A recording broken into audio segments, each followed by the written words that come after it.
So I'm turning to my board members. We have nobody to answer any questions on this application. Am I correctly understanding that? Here, so It appears so. To if me, that's the case, I would suggest we skip to Tyler since he's present. let us do that. I would also follow that recommendation, which is plan.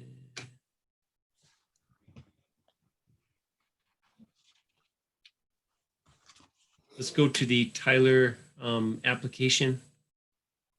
Where is it? Is it Redlersky? Am I saying that correctly, Tyler? Okay. I couldn't quite hear you, so thanks for any input that you might have.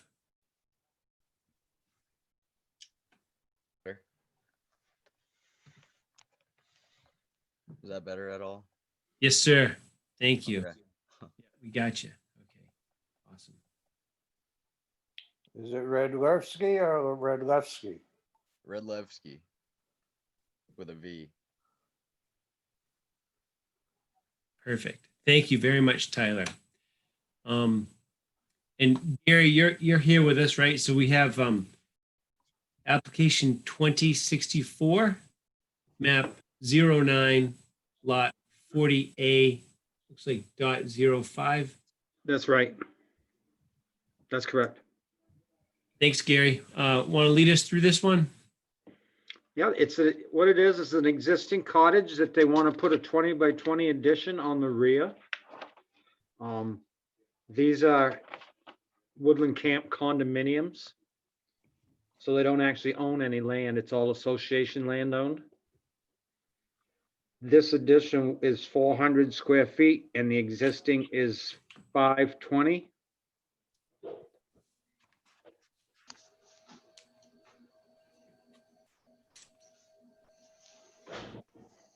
Okay.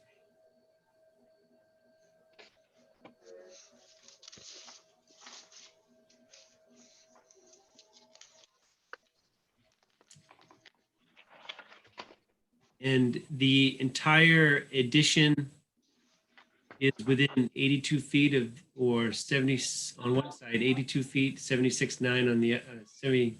Yes, 6'6". Thank you. Um,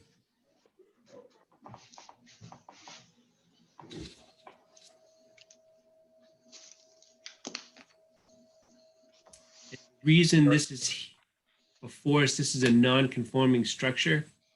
That's correct. Mhm.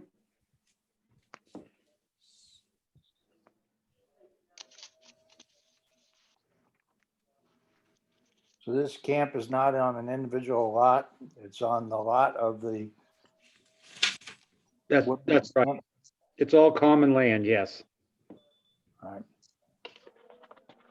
And there's no concern about excessive clearing or lot coverage.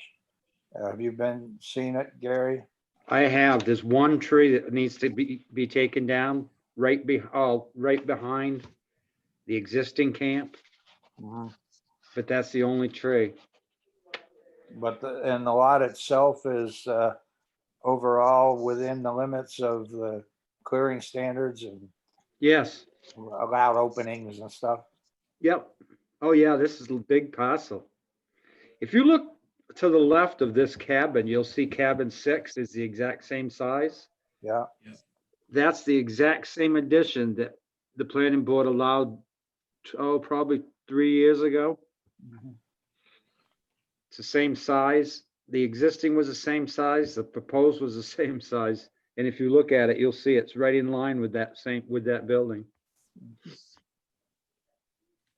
The application package has some pictures, and one of the pictures has a sticky note on it, which points to that exact thing, Gary. So that's helpful to see that.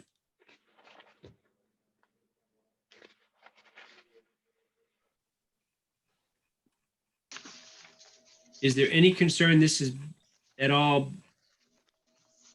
What's that existing drainage on the side? It was dry the day I was there. there's a little spring runoff that comes down through, but it was bone dry the day I was out there with him. It's just a little swale. It's not very much of a ditch. Okay.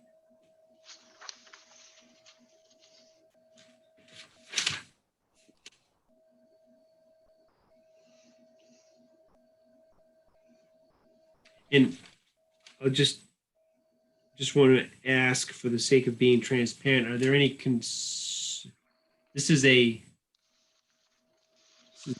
what is this called? Not a condo, but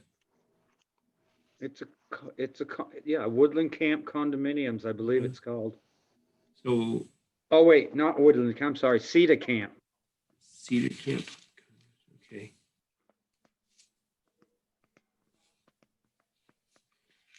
And is there anything in that condo association that would prevent someone from doing this? Like a deed restriction or something? They told me that they had to get approval from all the people in the condo, and they already did that. Okay.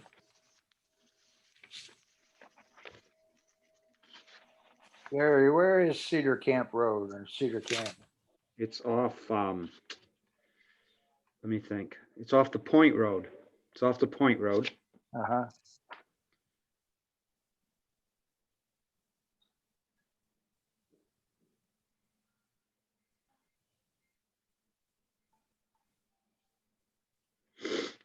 Okay. And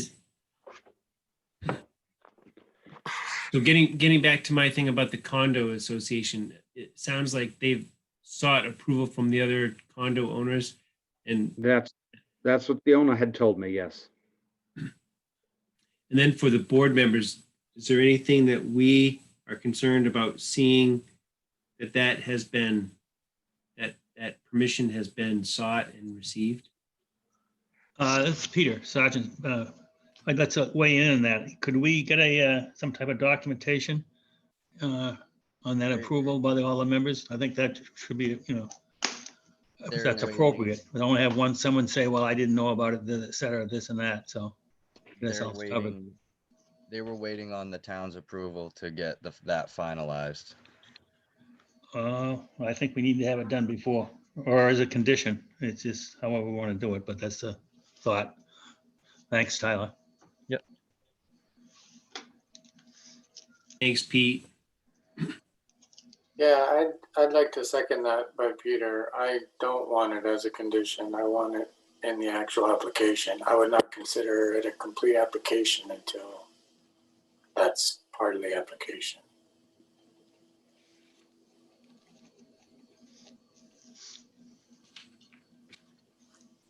Hey, thanks, Mac. I also would like to see something about wastewater disposal. Wastewater. Yeah, there's nothing in there about wastewater disposal, even though you're adding bedrooms. There's one large septic system on the property that serves all of these buildings. It's been there for several years, so nobody can seem to put their finger on the plan. But the existing camps only have one bedroom, and I know for a fact that when the septic was designed, the minimum is 2 bedrooms, so it should be over-designed for even the addition of this. Well, I mean, I believe you, Gary, but honestly, I want it in paper. I mean, There's nothing from the other edition that would be current for that, maybe. Something in their paperwork that proves all that. It was only a couple years ago.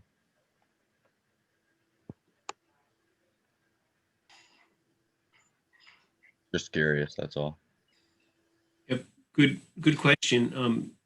So I guess I would turn to maybe the town staff to help pull the records at some point to see if that exists in the other application. Do we have any idea how old the septic system is? I do not. No, me either. Yeah, so that's, I mean, honestly, that gives me great hesitation. I would not understand why we would approve expansion of a structure when nobody knows how Right. septic is functioning.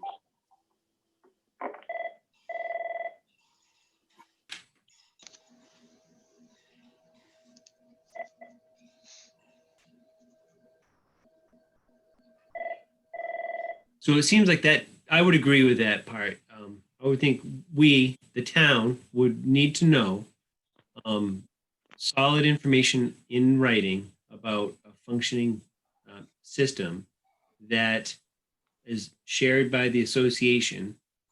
That would be sufficient. Because I do believe what you, Tyler, what you're saying and what Gary has told us.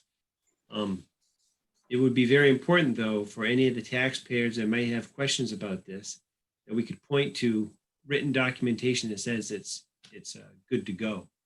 Absolutely.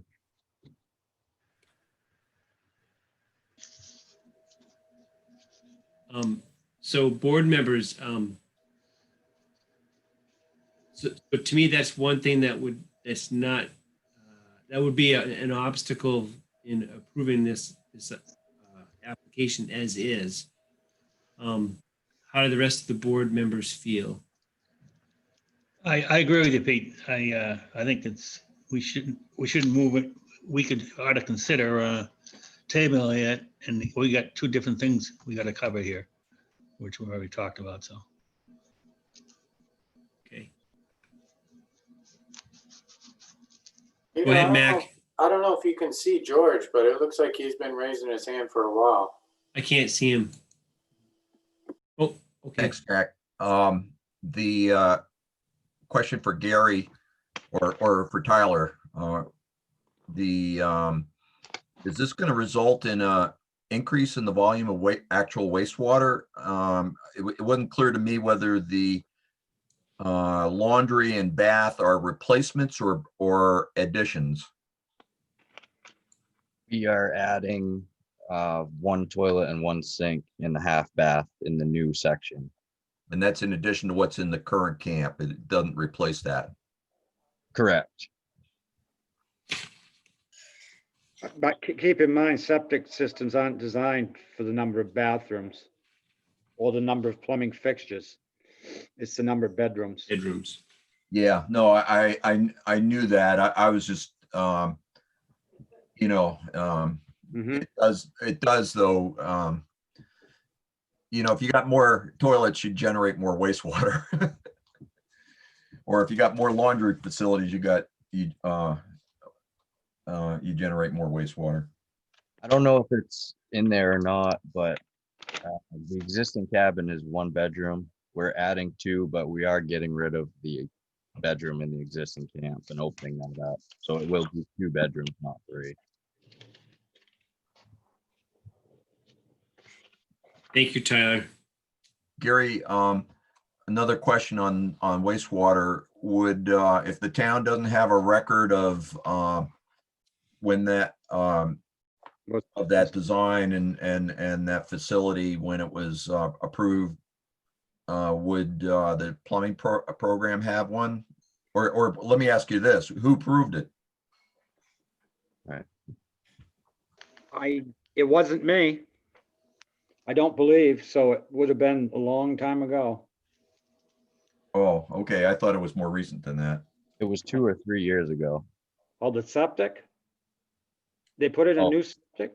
Not the septic, no. I thought you were talking about the other addition, sorry. Oh, no, the planning board approved that.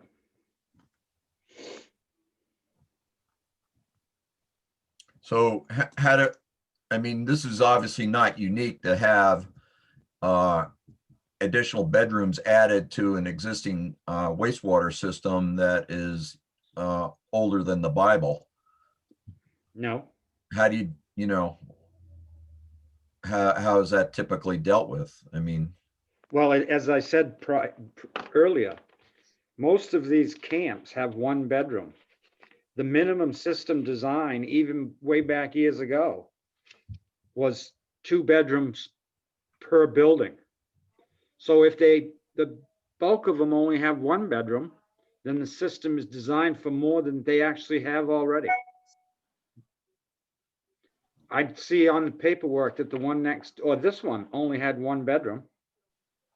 From what I've found, some of the original people that have been there told me that there's 9 cabins there and it was put in to take care of 2 bedrooms for each cabin, The septic. the septic. It had to be, that's the law. Yeah. You can't design a system for less than 2 bedrooms per dwelling. So there's 9 cabins down there that are all on that system. That are 1 bedroom. Correct.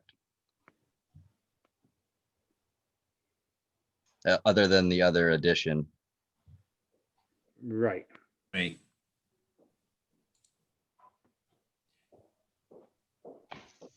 I guess I'm still of the mind, and I agree. It sounds like it was probably, probably designed appropriately. So I'm not doubting that. I just think we need to have it in writing.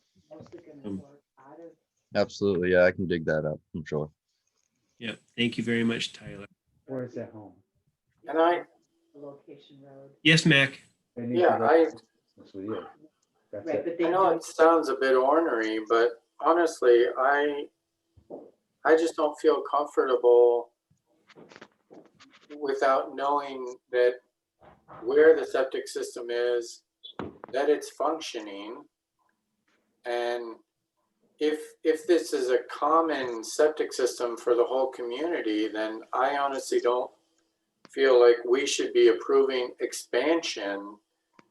I mean, we're doubling the size. I know Gary says that it should have been approved for 2 bedrooms, so it should still be within that. But I would almost argue that we should know how many bedrooms are in every cabin, and we should know the specs for the septic system for the community before we can say that this expansion is approved. Because otherwise, we don't know that it actually fits within the confines of the community septic.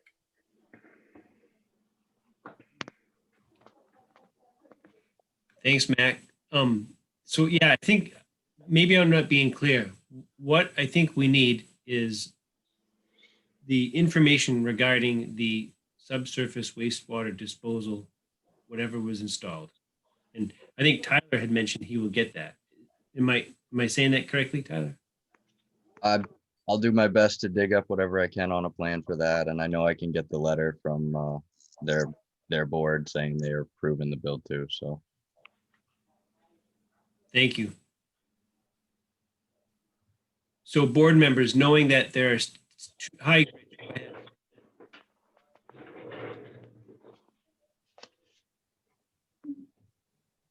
So board members, yeah, go ahead, George. I was just gonna ask Tyler what kind of foundation was gonna be under the addition. The cabin's sitting on 6x6 posts that are on 24-inch cement pads. We're doing the same thing, so there's no disturbance of the ground at all. Okay, yeah, that answers my question. Thanks. Peter, I have a question regarding the actual, it's the paperwork application part. When we have a condominium, do we consider the lot area, or I know the application shows it as 0 acres. Should we be seeing the acreage of the condominium project, or is 0 the appropriate number that we want to see on these applications?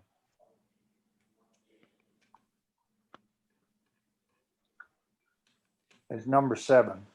Yeah, that's a good question, because I was curious about that too. And I think I'm of the mindset, and I'd be open to hear what other board members think, but since land owned in total and shared by the association, I think we want to know what the total amount of acreage is. I would think that, but I may be wrong. No other way to calculate whether we got 20% coverage or not. I mean, not that I suspect that's the case, but without a total. And if I'm recalling the prior application correctly, at that point, at the time that application came in, we did have a total acreage in the shoreland zone for the entire condo development. So Tyler, what we're talking about is, right, is for on number 7, that the total lot area would be not just for this, we call it a plot, not just that, but it's for everything. Yeah, Okay. it's the second part of question number 7, that we would need for the entire condo development. If you look at the assessment record, that should be in your packet. Yeah, that's confusing though, because that shows that there's 1 acre associated with this camp. I think what it means is 1 acre per site. Oh, so if there are 9 sites, there are, I don't know if that's exactly right, but that's what I thought. They own a good chunk of land. I'm not sure if it goes all the way back to the Point Road or not, but it's a pretty good size and it's all wooded other than where those 9 camps are. Right. That should be easy enough to document though, Yeah, I would think so. make assumptions. Take a message.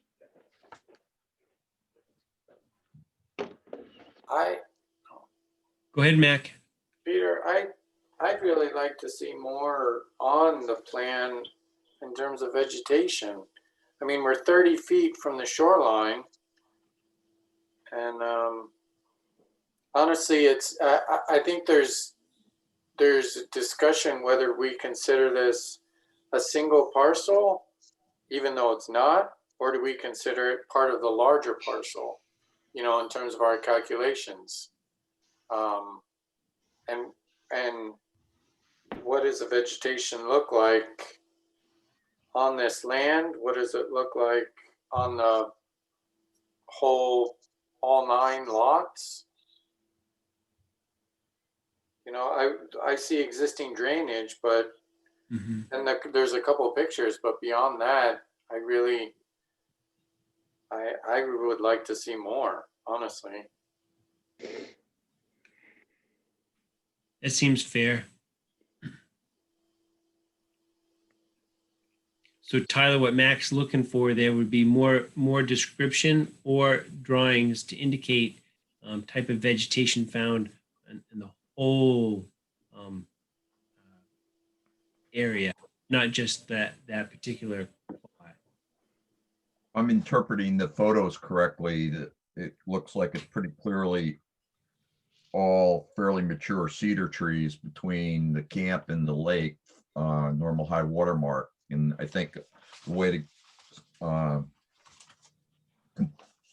ensure there's that no- the site drawing is entirely complete is to indicate that on the drawing itself. I mean, our concern is this particular camp, not all the camps in this development.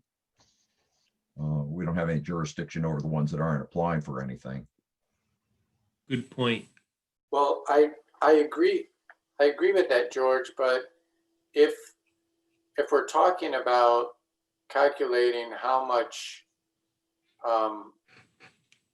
impervious surface for the whole property, then we should be looking at the whole property for everything else. I don't think we can look at the whole property for some things, but only their little parcel for other things. I think we have to determine, is this a whole project or is it just their own little piece of land?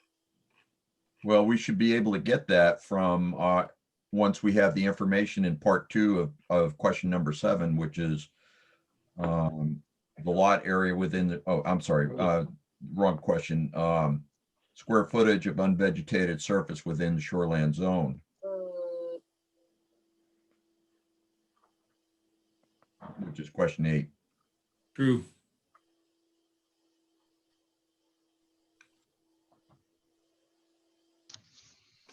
And that's been completed. Yep.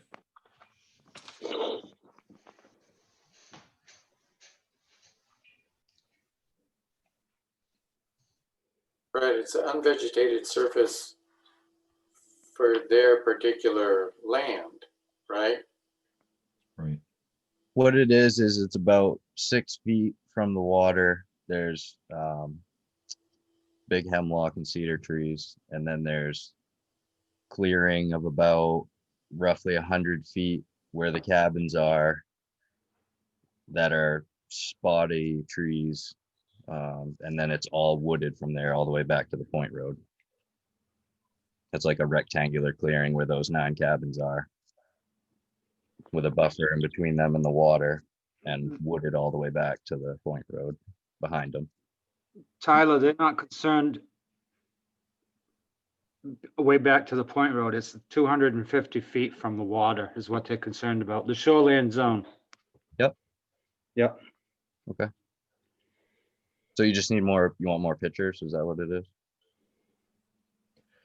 When my recollection is for the neighbors application, they were able to provide us with a plan of the entire condo project, probably when it was turned into condos, because the town approved that. I was on the planning board at the time back in the 80s when that was done. Yep. And that I think would, and correct me if I'm wrong, Mac, that would give the amount of unvegetated area that is of concern here versus the total area in the shoreline zone. I don't want to put words in Mac's mouth, but I think. So either way, it's all stuff I could find right at the town office. Theoretically. Yeah, theoretically. I'm always up for a challenge. Peter, if Tyler's not able to find that, can Tyler talk to the applicant that George just mentioned when they, 3 or 4 years ago, somehow or another, he may not be able to get that information. I'm kind of hearing that. Is that what there's a chuckle there? So I'm kind of a little concerned about myself. My concern is the information there or not at the town office? Not maybe. Yeah. And we have to check with the staff about that. I mean, it should be there. I mean, if it isn't, what's Tyler going to do?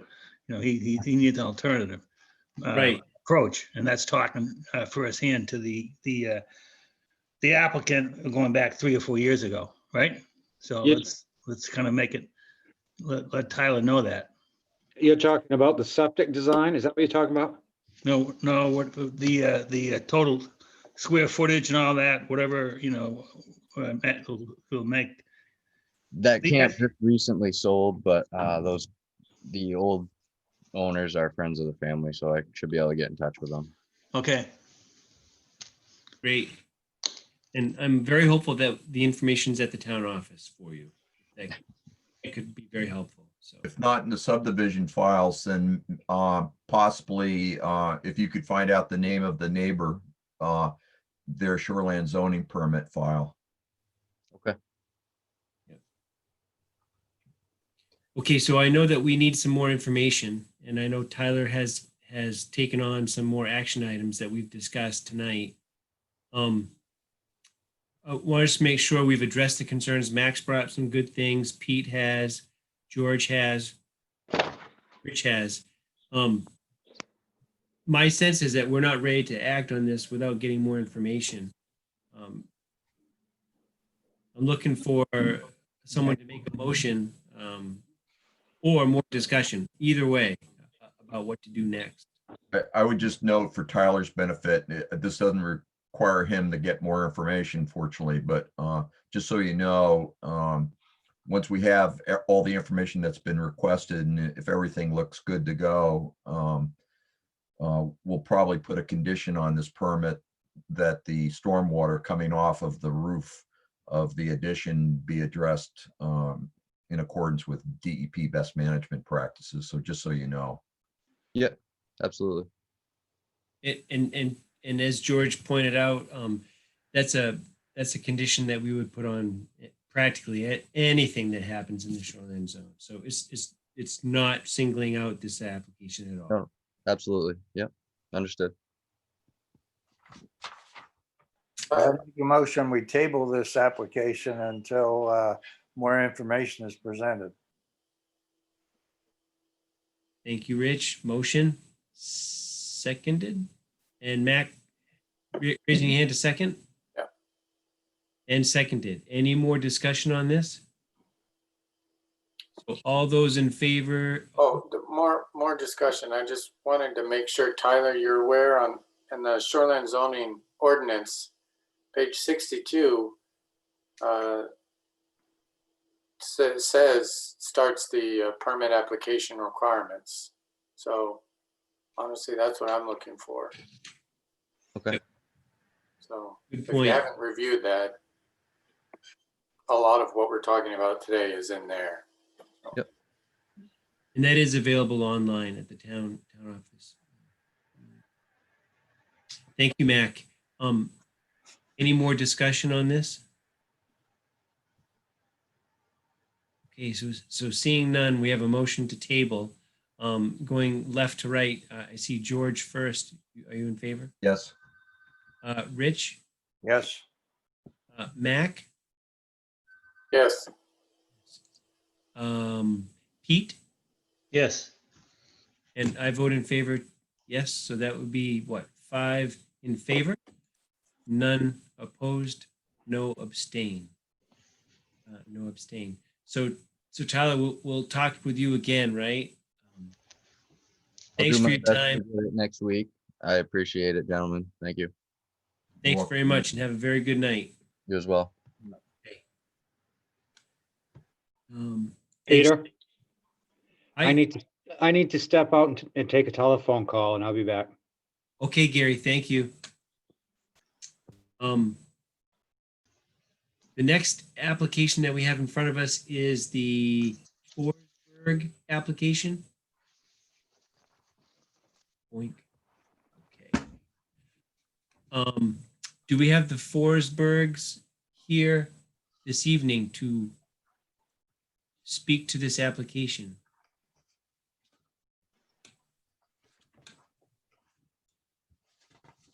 I'm scrolling through the participants list.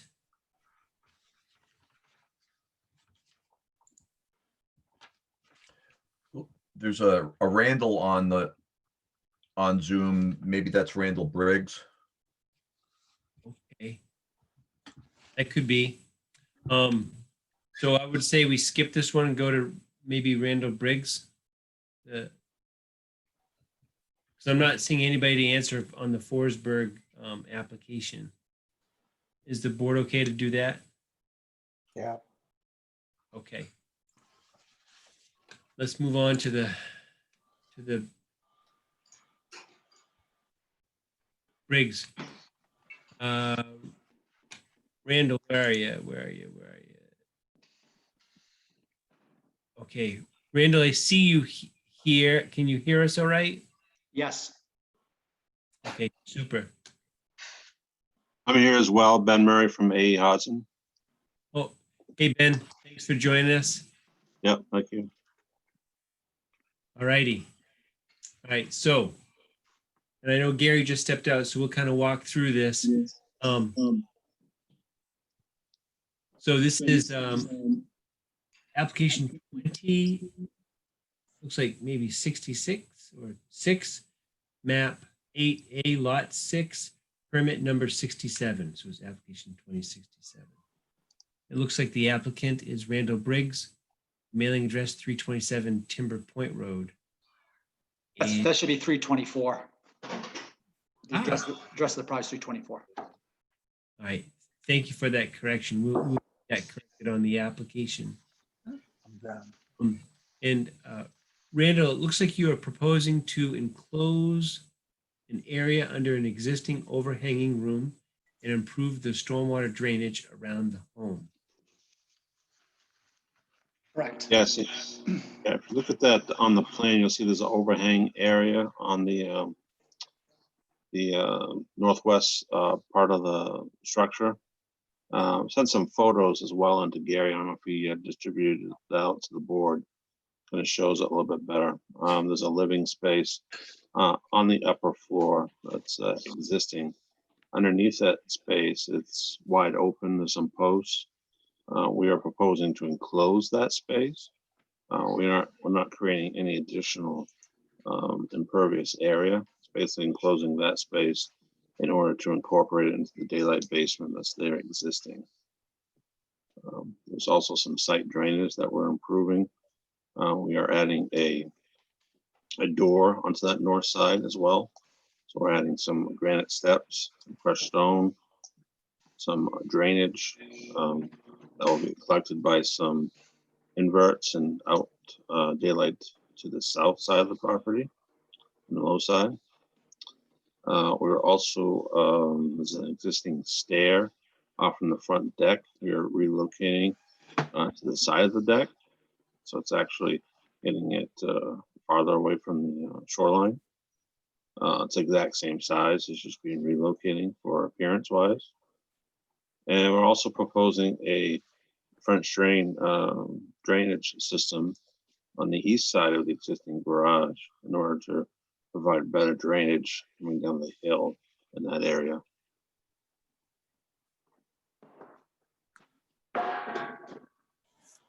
Thanks, Ben, for that information. So just so everybody knows, the information package I have for the Briggs application, I have the application itself.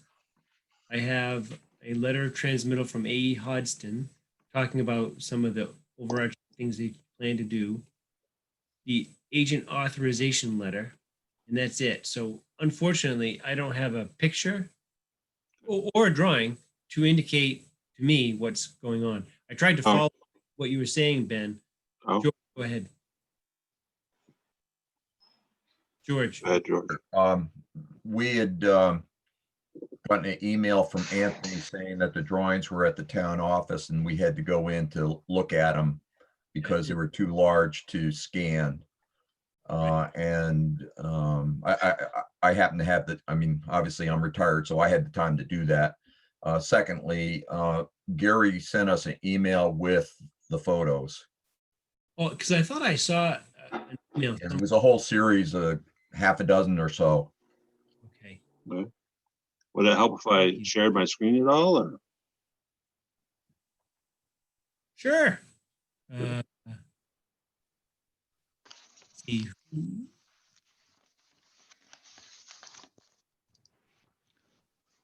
Can you do it from your perspective? Because I don't own this session, so I'm not sure. Oh, yeah, it says host disabled participant screen sharing.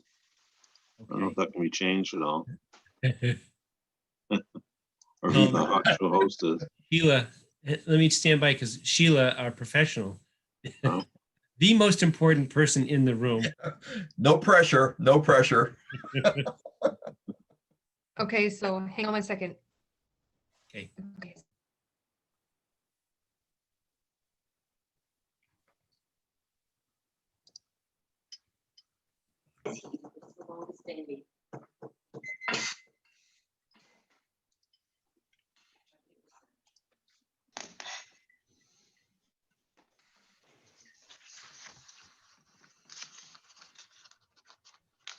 George, are the pictures you saw at the town office the same ones that were emailed from Nick?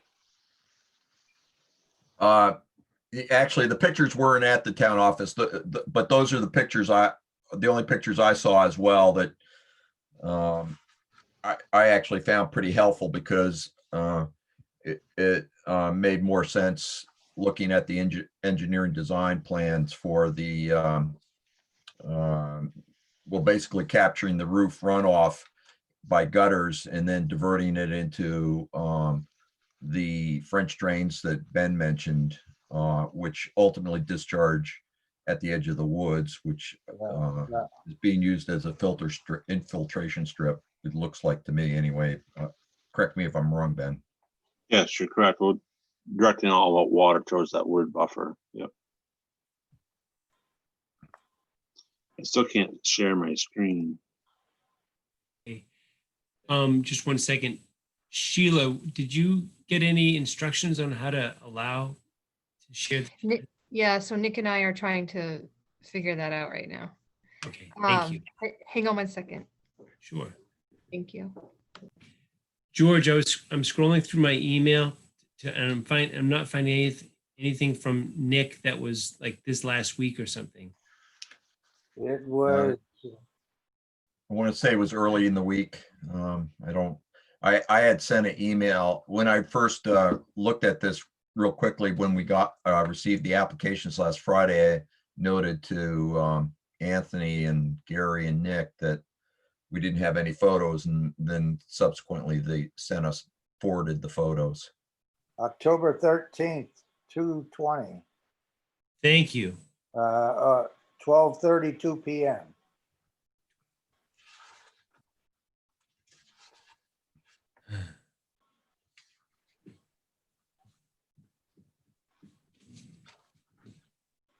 Hey, Ben, can you hear me? Yeah. There's no option at the bottom of your screen to share this, share? There is, but when I click on it, it says host disabled participant screen sharing. That must be a Alright, setting. Let's see, hang on. Hang on one sec.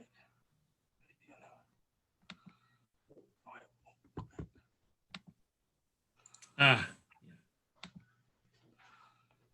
Yeah, I thought I had seen these somewhere.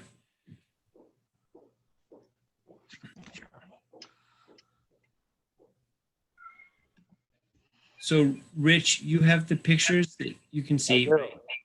George, you can see the pictures. Yeah, Oops. Pete, do you have the pictures? I think I do. I went by the office yesterday, Oh, there it and then Sheila gave me some documents. Okay. And I think I have the pictures, if it's the right camp. All right, Ben, you should try it now.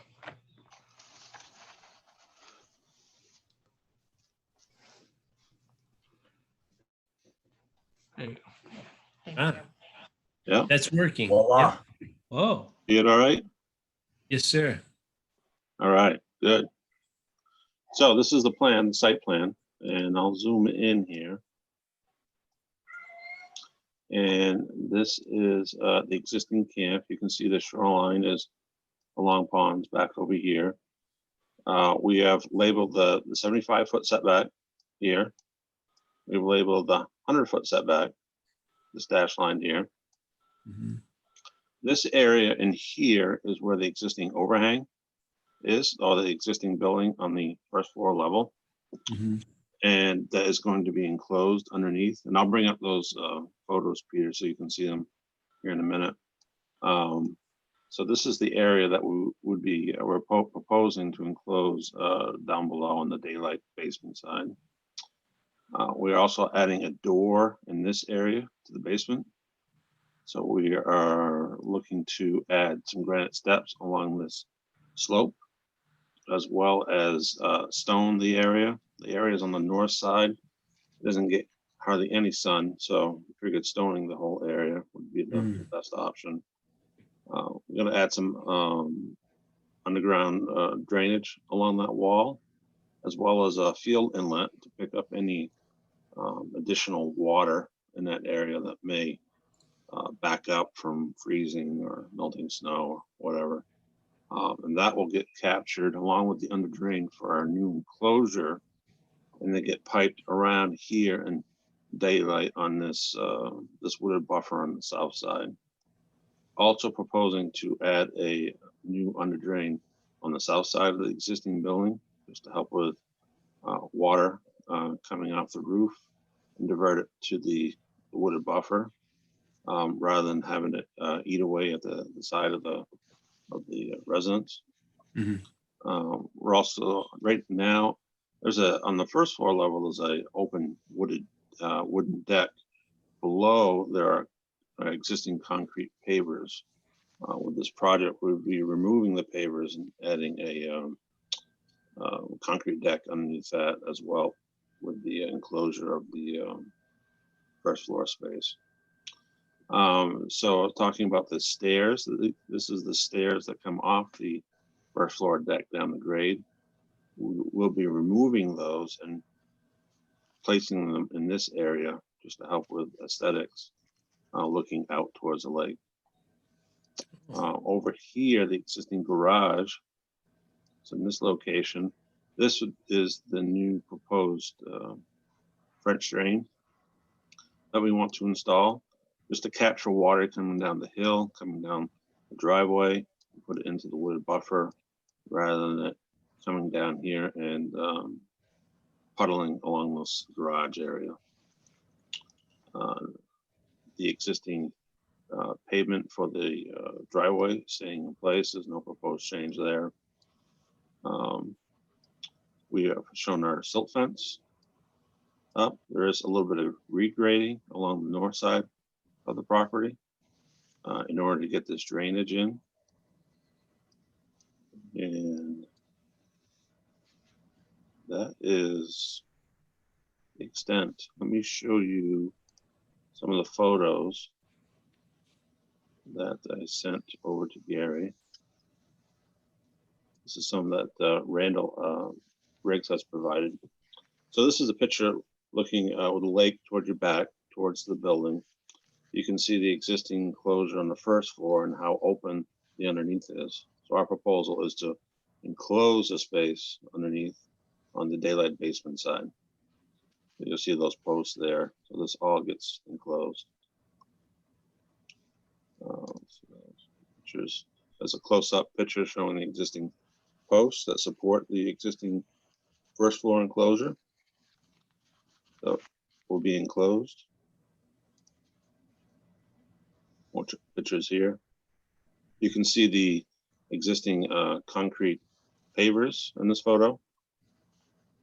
You can also see the barren ground because of the north side of the building on that side. So I think, you know, adding the crushed stone and the drainage will alleviate a lot of the erosion, phosphorus runoff in that area, and keeping that area more stable. And you can see this is looking from the driveway side down along that north side at the unvegetated area. And here's underneath the space showing the concrete pavers. And this is the proposed area to be enclosed. And then the new drainage over to the right side. And here it is again. Let's see what else can I show you. Thanks, Ben. That's good information for sure. Yep. I can see on the site plan, there's some indication of some of the hemlocks and trees that are around there. And I think Yes. something about some of your plans. I'm seeing new 4 inches loam and seed on disturbed areas. So is that part of a revegetation plan? Is that what you're telling us? Yeah, so on that north side, we've got to regrade some of that area in order to get that drainage in. We'll be loaming that disturbed area and seeding it. Okay. Thank you. And I note that the outfall or the drainage pipe goes down just below the 75-foot setback line. Did you need to apply for or get a PBR from DEP for that activity? We will be doing that. We haven't done it yet, but we will be, yes. Okay. Thank you. Great question, Rich. Okay. All right. So getting back to the plan, so this enclosure, again, doesn't add any new impervious area to the building. All the space is the same. There's no change in number of bedrooms with this enclosure. So, so we're not proposing any changes to septic. And is that basically storage or? rather than What Randall is looking to do is looking to reconfigure that basement level. Right now, he has bedrooms that are a bedroom that's located in the back of the building. He wants to, and he has living space in the front. He wants to flip them basically and correct me if I'm wrong, Randall, at all, but he's keeping the same numbers, just reconfiguring that space. That's right. There's in that area at the front of the house, it's a TV room, sitting room, living room, and it just makes more sense. The house was probably built in about 75. It makes more sense to give the 2 lower bedrooms a view of the lake.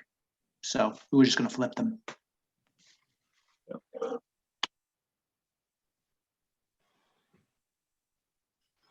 Okay. Thank you. You said, Ben, you may have already talked about this, so forgive me if I'm going over something you mentioned. I think I remember you saying something about a concrete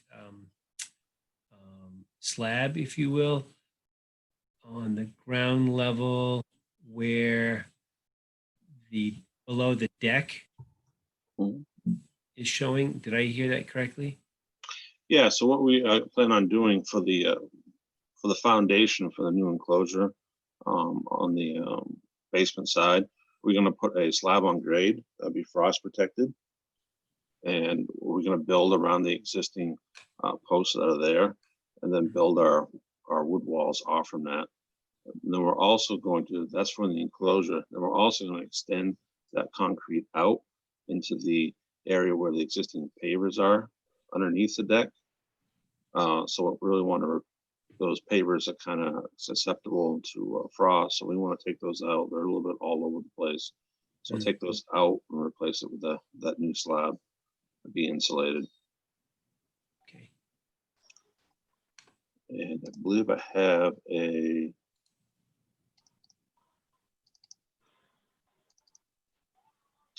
with our plan, we also have a full page of erosion and sediment control notes to follow stormwater best management practices note that goes along with it. And we also have a detail sheet. On that detail sheet, we have our thickened slab detail that we'll have for the enclosure around the building, as well as to replace the concrete pavers. We have a pipe outlet detail showing riprap of that pipe outfall. This is our pipe trench detail that would be on both sides of the structure.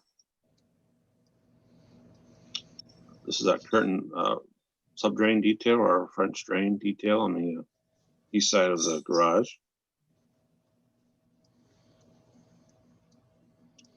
This is our field inlet over on the north side to control any additional water.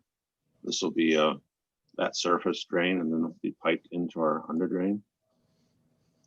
We have our typical silt fence details,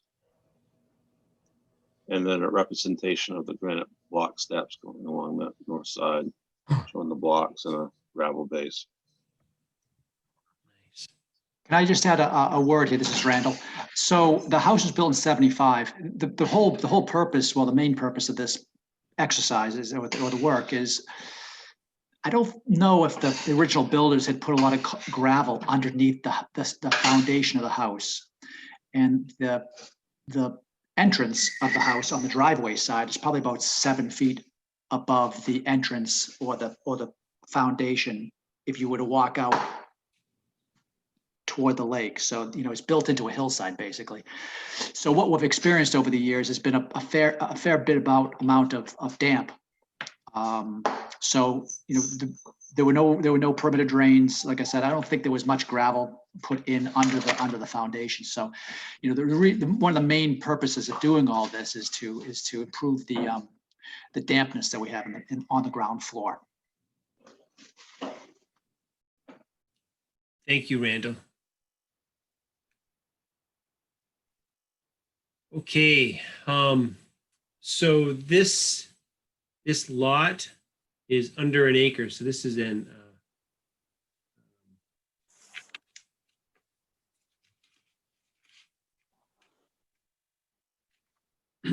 non-conforming lot. That's why it's in front of us, right? Right. It only has 139 feet of frontage as well. Okay, thanks. The total lot area is basically 34,689. Mhm. The value that the applicant has put down for the square footage of unvegetated area within the shoreline zone is 5880. So that's not going to exceed the 20% rule that we would otherwise be looking at. What other questions do we have or comments do we have about this application? It's Peter Sargent speaking, and just to put on the record, my question is anything being done going towards the lake beyond where the building is now? Nope, we don't have any proposed work in that area other than installing the underground drainage. We are moving the stair back away from the lake. So I guess the only thing really would be the underground drainage that we'll get a PBR for, but no additional structure toward the lake at all. Okay, thank you. Does anybody on the board have any questions about increasing nonconformity of any sort or anything? This is Mac. I honestly, I know it's not increasing bedrooms or anything like that, but frankly, I'm concerned with how much open space there is. There's a couple trees on the map, but according to the application, the amount of cleared openings is over 50% of the lot area, and that's clearly shown on the plan. They have a huge building, driveway, garage, woods are on the side. There's dampness in the house because you have all this runoff. And so they're addressing the problems with the house, but they're not addressing any of the problems with the lake. Clearly, if there's problems with runoff to the house, there's also problems with runoff to the lake. And I guess that disturbs me, that the picture and the plan is just this huge cleared space in front of this unvegetated lot. This is Randall. So the fellow came out and located the trees at the front of the house. I'm not sure what he normally does, but there's other trees that are there. There's certainly vegetation, undisturbed vegetation, mostly blueberry bushes all along the shore. It's a rocky shore, and vegetation. I don't think I have any way of getting a picture, but anyway, there's the vegetation all along the shore, in addition to other smaller trees. I'm not sure if he just picked out the larger trees. And certainly the area toward the bottom left of this picture that's on the screen now doesn't locate any of the trees, but it's I mean, it's full of trees. I don't know how many, but the other thing I'd mention, for what it's worth, we had a Lakeshore fellow out, a Lakeshore Award fellow out, probably about 3 years ago. And he would have awarded it to us had we not had a wooden deck, which was there when I bought the house 20 years ago, on the shore. It's like a 16 or 15 foot by 15 foot wooden deck that's down by the water. He said, had it not been for that, he would have awarded us a Lakeshore Award. So anyway, I just add that. Yeah, the survey, you're right, Randall, the survey, they pick out some of just of the larger trees. It's not a direct representation of what's there at all. They pick them out just for reference, mostly for the homeowner, so they can get a reference of where everything is on the plan. I just pull up the aerial. Here is the aerial, and you can see the amount of vegetation that is in the forest at the front of the lake, lakeside. Here's the house. Here is the enclosure, existing enclosure here now. the deck. I can't zoom in any further, but this is all underneath here. This is all grass. There's quite a bit of bush vegetation, like Randall said, along this side, and a lot more smaller trees that are not shown on the plan, where they just pick up some of the larger ones. So I would say that the lot is pretty heavily vegetated. The only real area that's not vegetated is that north side where it just can't receive any sun. And this is George Seal. The photos show that currently the gutter downspouts go into the ground, but I was just curious where those go now. Do they just outlet at the surface somewhere, or? No, there are some underground piping right now, and that's represented on the site plan. There is this SD pipe here existing that's tied into a gutter. The daylight's over the same area. And there's also one over in this area that picks up this overhang, gets piped out over to this, over to the wood line here. And there's this line here existing that comes off picks up water off of this paved area into this basin and gets daylighted over here to the And that's going to remain, that yeah, last all one. that's proposed to remain. We are going to discontinue this line and tie everything into our new line to daylight in one location. Okay. So I mean, my perspective is this is an improvement in terms of stormwater management and our standards with regard to that, in terms of utilizing DEP's best management practices, not the least of which is it gets it closer to the woods. Right. Yeah, our goal is to Agreed. reduce erosion, definitely with these under drains, and collect the water and disperse it in the wooded buffer.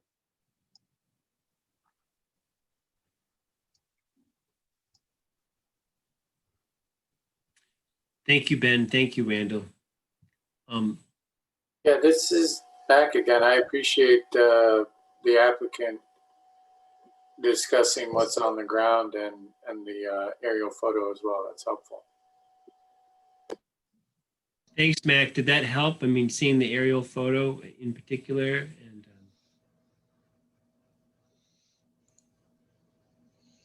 Mac, did that help address your concerns? Sorry. Sorry. Yes, it did. Thank you. You're welcome. So, planning board members, are there any other comments, questions for the applicant?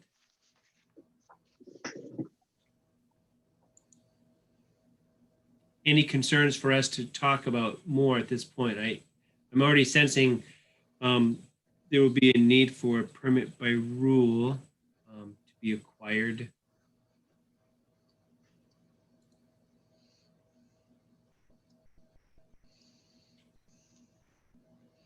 If no other comments, I would entertain a motion on this permit.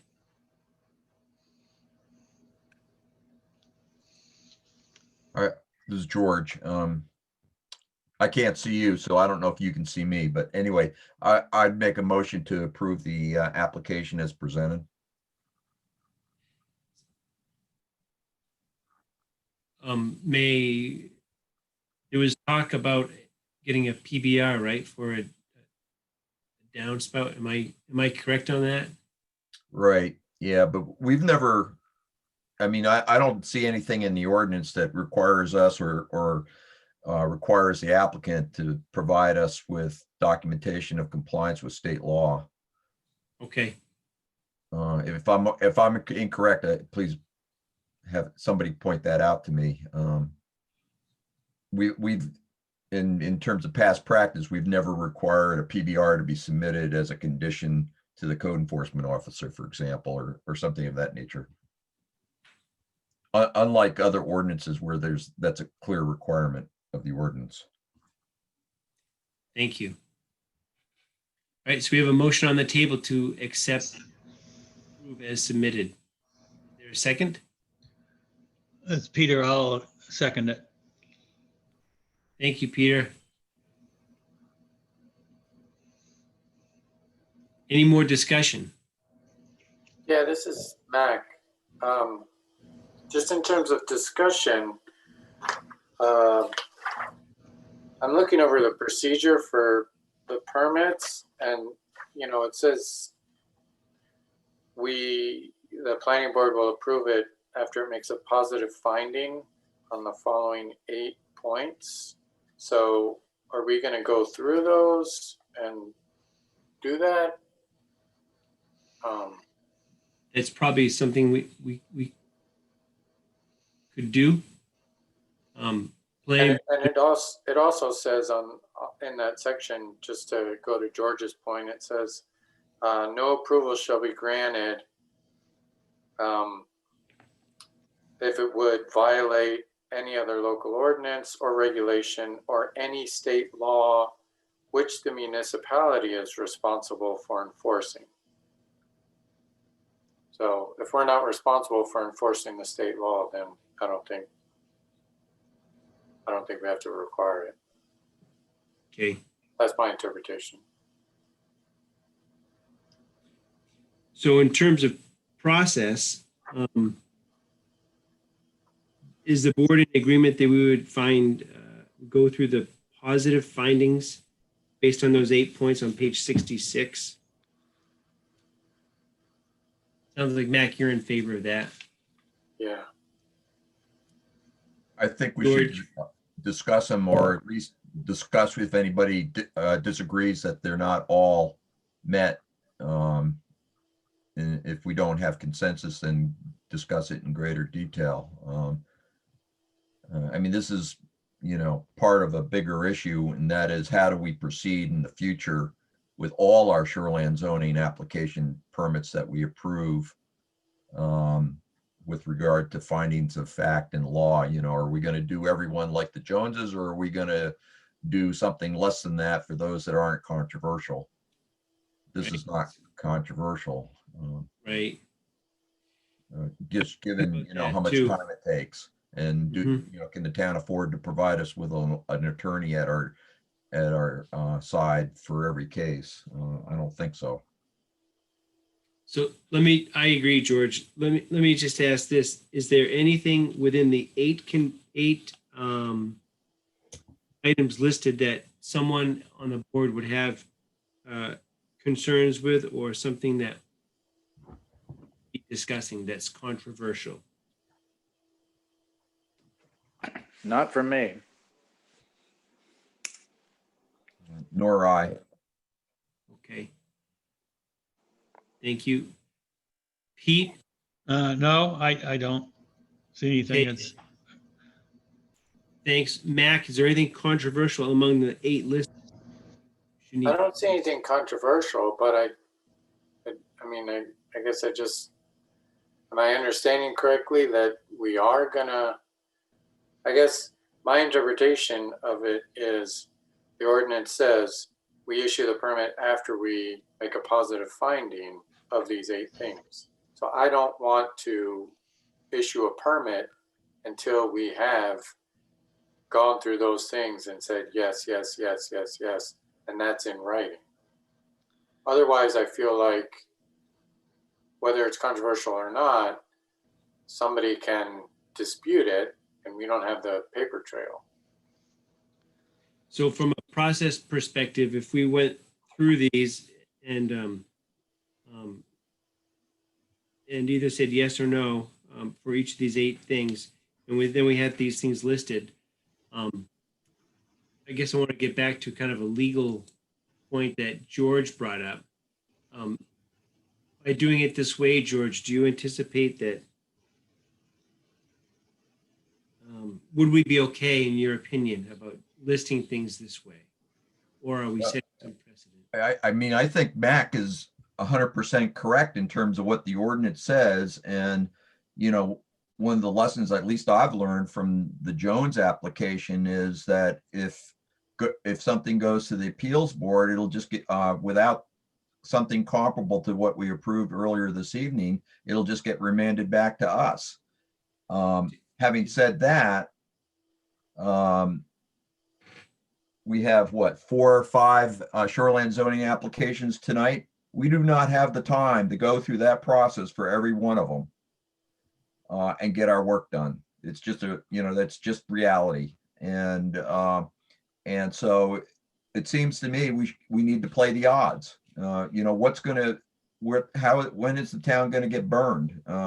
That, or we come up with which we don't have at the moment, some kind of standardized form that allows us to do something to document our approval on each of these 8 review criteria. Ben, I'm sorry, I apologize that you have to listen to all this process stuff, but you kind of caught us in sort of a point of transition. But anyway, to get back to my point of, having a simpler form for the applications that don't rise to the level of the Joneses where it's going to Superior Court. Just to get our work done, otherwise, we'll be lucky if we can get one shoreline zoning application done in an evening. Peter, can I Yeah, sort go. of chime in on this? Yeah. I think from a practical perspective, if we not go through the checklist for each application, and when it goes, and if it is appealed, which is generally speaking, doesn't happen that often, it goes to the appeals board. The appeal board will send it back to us, and then we'll go through the process. We couldn't do it that way to get our work done. So that's a thought. George has alluded to that. Yep. I hear you, and I appreciate the sentiments expressed. Peter, I would just add one more thing, just so you know. I had a discussion with Anthony about this, and had asked if it would be possible at some point for the town attorney to meet with us to give us further advice on how to skin this cat in a way that allows us to continue to get 4 to 5 shoreline zoning applications done in an evening's meeting, versus raising each application to the level of resources required for the Joneses application. Hopefully that'll happen at some point, but again, it kind of speaks to the issue of, can we come up with a simplified form that you could fill in as we're going and sign off at, with maybe the addition of 10 minutes to each application rather than the addition of 4 or 5 hours. Right. Well, part of the purpose of our earlier discussion is to try to address concerns that would have shown up, hopefully, in these list of 8 things. Quite frankly, I'm of the mindset that for practical purposes, by talking about it like we have tonight, I'm curious if we could agree that we've reviewed the 8 things and seen nothing controversial, and in the interest of practicality, address them as a slate and say that this application would, I'm going to say, pass muster on those 8. Does that make sense? Makes sense to me when we don't have anything that we think is going to be appealed, and seems pretty straightforward.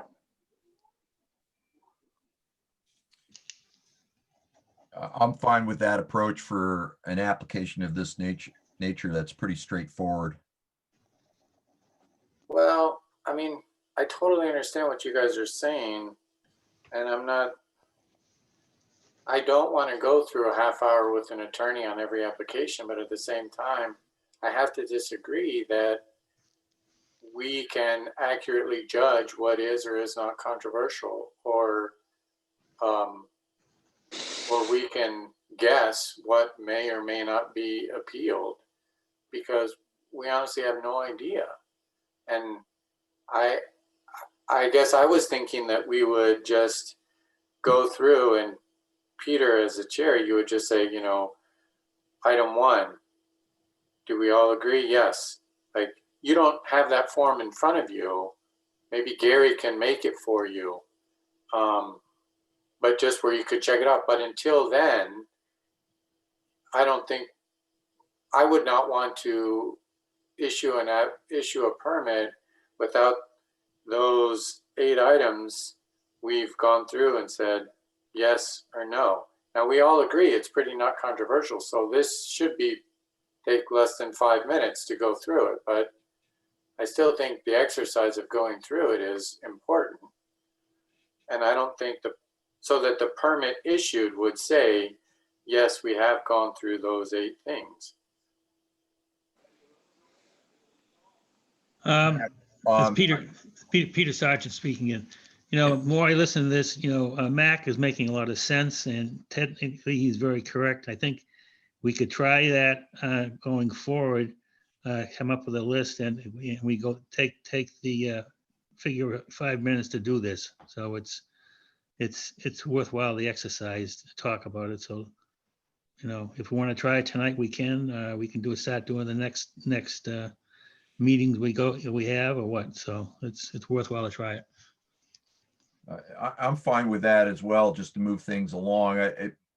The issue for tonight, and until such time as we develop a form by which we can document this, we cannot meet the part of the ordinance that requires it to be in writing. That's my point. Well, I agree we don't have a form, but I was honestly thinking Peter or Gary would be writing this down, and I don't even know what the permit issued looks like, but doesn't Peter as the chair have to sign the permit once it's issued? Or I don't know what happens after we vote. We all sign it. We all sign it? Yep. Okay. Yeah, we And get how do I do that? Electronically. I've never done that. What? I'm sorry. Yeah, you will be. So what if, George, let me ask you this. If this is taken down in the minutes, would that be a written record that could meet that part? I don't know, Peter. I honestly don't. I thought that would be adequate in the Jones case. Because that's, but it proved not to be. Right.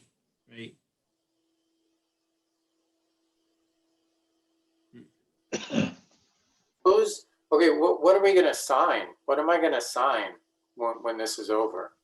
Mac, you signed the application. What application? Like the You know the piece of application that's in front of us right now? Oh. So in the bottom right? Yep. Okay, so who's taking notes? Is it That'd be Gary? What? That will be Sheila, who is our new secretary. Okay, can Sheila add to the application? Can she write these 8 points that we've gone through them and staple that to the application? And then we sign the bottom of that? I don't know. That's what we were just talking about, you know. I'm not a lawyer, so I can't tell you. That's why I was asking if we have this minuted and then documented, and it'll be part of an official town record. That's why I was wondering if that would be sufficient. And as George pointed out, in previous applications, specifically the Jones application, it was not sufficient. And then it was just remanded back to us. I honestly don't, we spent more time talking about this and debating it than maybe is worthwhile. I'm going to suggest that we do it this way, minute it, go through the exercise, play the odds that it's not going to get appealed, and move forward. I agree with that, Peter, with one added point, and that is that we develop a form so that we don't have to have this debate again. Yep. Uh, We you definitely, know, something that falls far short maybe of in length and detail to what we approved earlier this evening, but that could be completed in, you know, a short amount of time, right? documenting our vote on these 8 review criteria. Okay. So I agree 100%. Much like how we have, so Mac, just so you know, we have the written application that's in front of us that gets signed. There is a standard form for conditions that if there were conditions, that would be part of it. So that's another form. I'm thinking that these 8 things could be yet another form, you know, that could hold up in a court of law. That's what we need to have happen. But for tonight, you know, it's 7:41. I'm going to suggest that we move forward, minute the discussion, go through these 8 things, and either say yes or no on them, and then move forward. Okay, Okay, Aye, Okay, Mac, you okay with that? okay, yes. Okay, so let's be thorough, but by going through those things, but knowing there's room for improvement in our process, right? Okay, So for the record, as we go through this, I'm looking at number 1. Will this proposed application maintain safe and healthful conditions? yes, Yes. Yes. yes, We unanimously agree that is yes. Number 2, will this not result in water pollution, erosion, or sedimentation to surface waters? Yes. yes, Yes. yes, Yes. So I'm hearing yes across the board there too. 3, will adequately provide for the disposal of all wastewater. yes, yes, I would say yes. Yeah. Number 4, will not have an adverse impact on spawning grounds, fish, aquatic life, bird, or other wildlife habitat. yes, yes, yes, Yes. Yes, unanimous there as well. That it will conserve shore cover and visual as well as actual points of access to inland waters. yes, yes, Yes. yes, Yes. 6, will protect archaeological and historic resources as designated in the comprehensive plan. yes, yes, yes, Yes. I would say yes. Number 7, will avoid problems associated with floodplain development and use. Yes. yes, Yes. Unanimous on all those.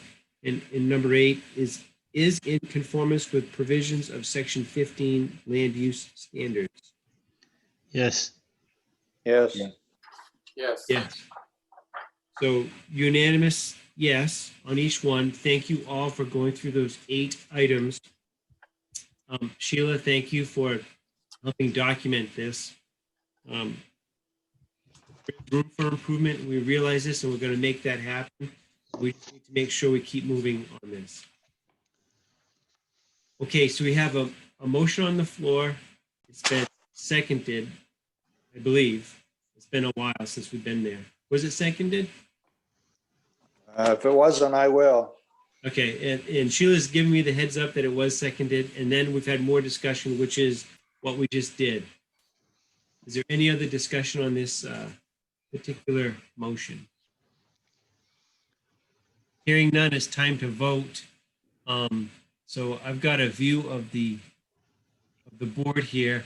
So George, Yes. yes. Pete, yes, yes, yes. Mac yes, and Rich, yes, and Peter Rushton says yes. So that's 5 in favor. Opposed? no abstain.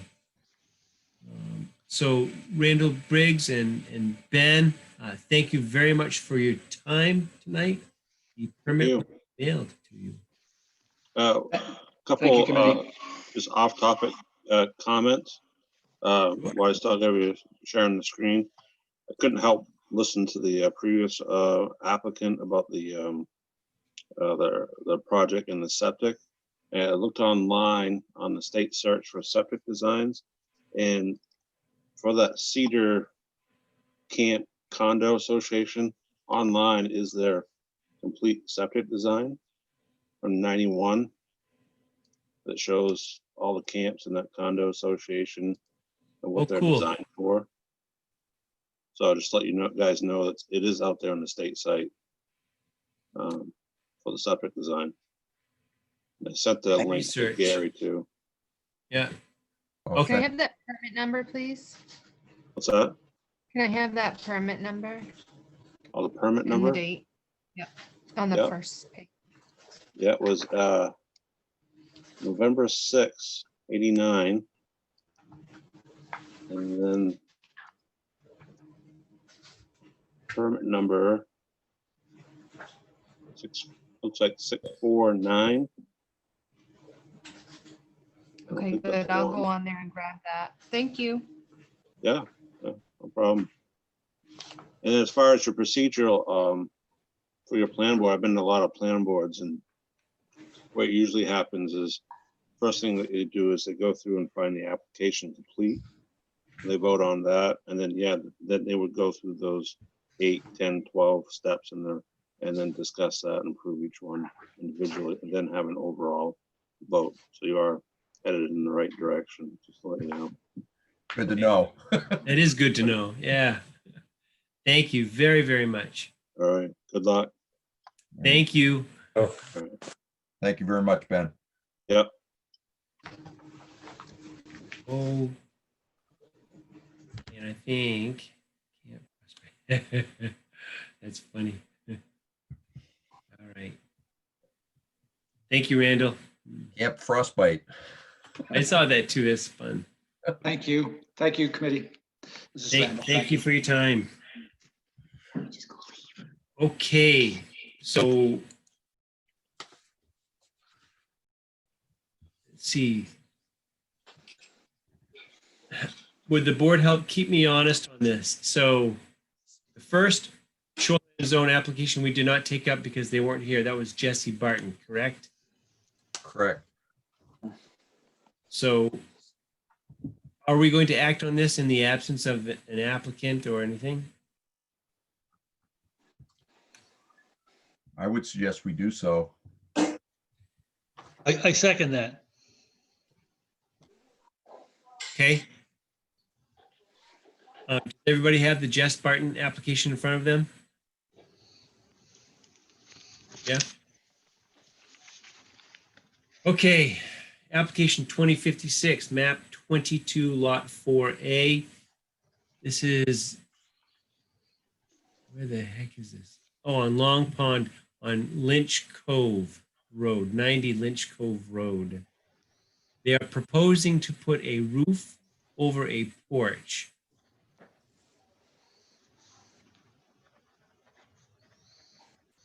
The applicant has provided something of a, it looks like a sketch plan. And if I'm reading this correctly, where they're proposing to put the roof over an existing deck, if I understand it correctly, is on the back side of the house, away from the long pond. You guys see it the same way? Is it? Yeah, I do.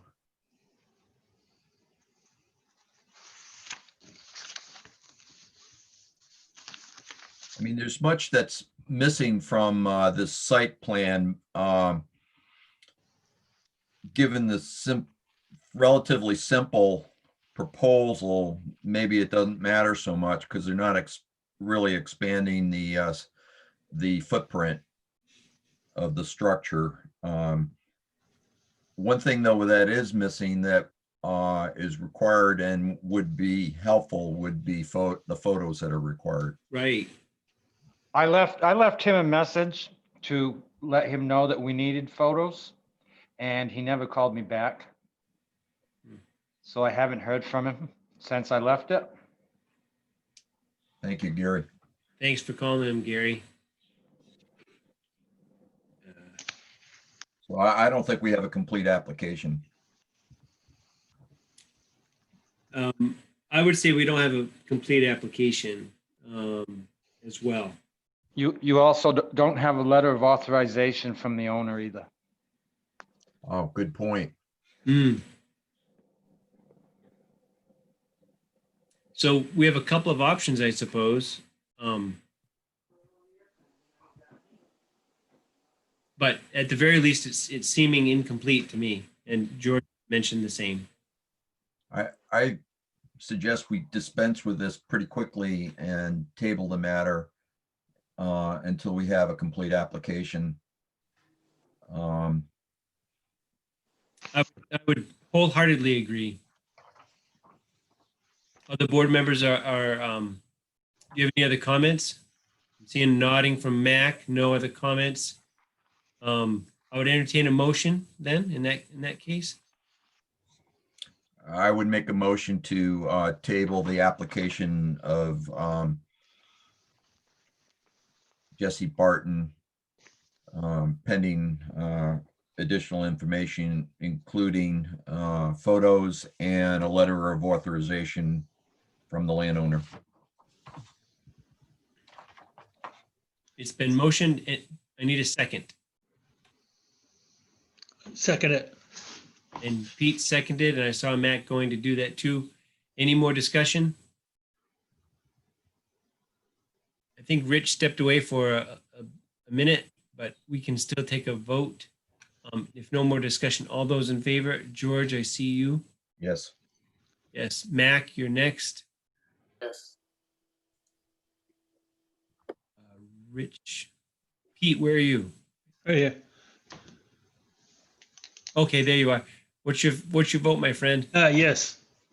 And I vote yes to table this, and we'll say 4 in favor. I'm going to say 1 abstain for whatever reason. That's that. All right, that's the Barton one. On our agenda, so we've talked to Tyler.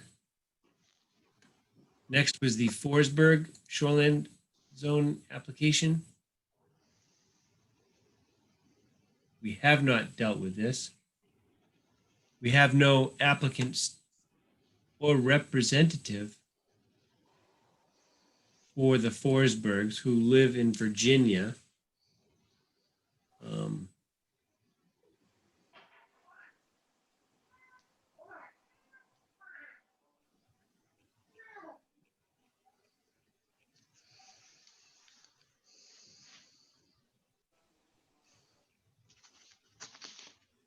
How does the board feel about proceeding with this?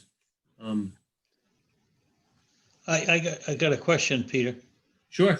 Is this part of the same area that the Joneses camp is in? Well, it's on Sandy Cove. I looked up its location on Google Earth, and for anybody that's been down to Sandy Cove, when you come down the Sandy Cove Road, you reach the lake and you got to go left or you go right. This is slightly to the left, so slightly to the south of that intersection. So it's a ways away from the Joneses, but it, as you noted, Peter, it's in the same subdivision. This application is totally different than the Joneses. It's a 192 square foot house. There's no kitchen. Way different than I see the Joneses as.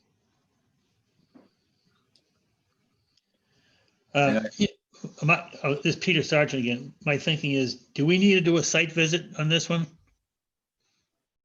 Gary?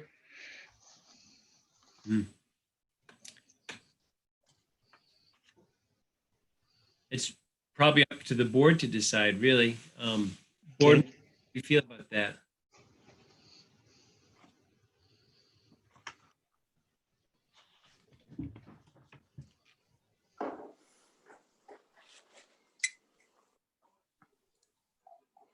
On Mac, first, I'm interested in knowing what yard is. There's a lot of yard. It's kind of similar to the previous application. I'm not sure how much of it is cleared. They're less than 50 feet. I know the proposed bunkhouse would be 100 feet, but I don't know. There's just a lot of cleared area, and I guess I want to know what's in front before I move forward on it. In front meaning vegetation. Is it just all grass?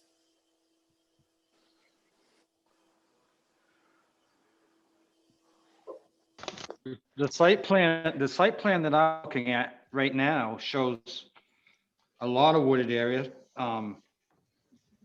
To both sides of the camp, up towards the road and between the leach field and the existing proposed bunkhouse.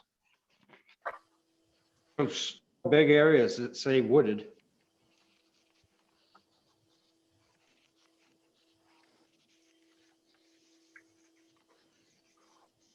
Thanks, Gary.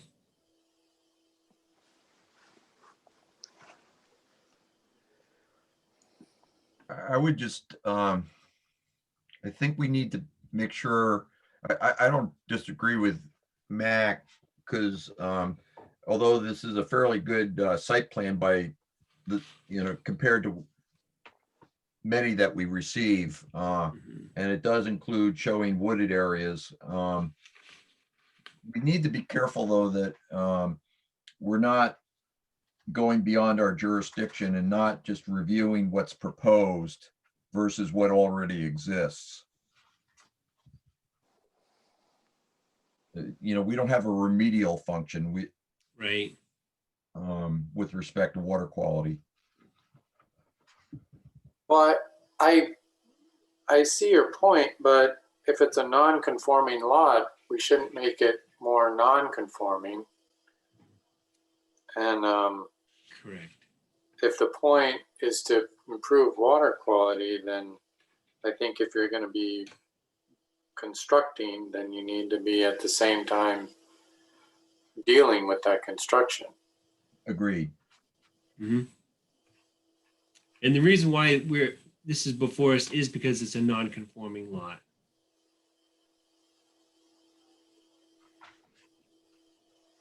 And a the proposed structure is non-conforming. Good point. It's a sewer, a subsurface application, but it's not an approval. Is that right? It's from 2000.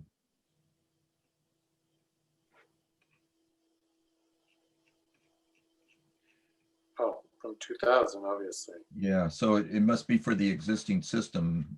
Yep. If you look down on the right-hand corner, Okay. this was designed for 3 bedrooms, 270 gallons per day.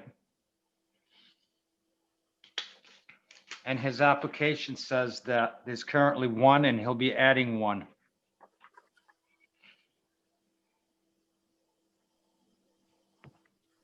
Thanks, Gary.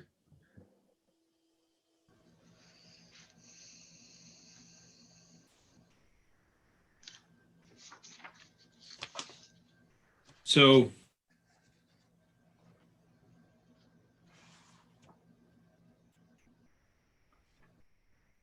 I don't know how to answer Peter's question, whether we need a site visit or not. I wasn't part of that Jones application, so I don't know how it affected y'all or what the issues are in this neighborhood. scarred for life, basically. But Sounds like it. Moving on, it's a judgment call each time, right? So Gary, is this what is the lot like down there? I mean, in terms of tilt, pitch, whatever's going on. Is there a slope that we? Yeah, there's slope on all of those on the south side. Yep. Yep. Okay, thanks. The issue with the Jones was he built something greater than what was approved to begin with. Yep. Yep. And that, I mean, this isn't the after fact, this is before the fact, right, Gary? Yeah. Yeah.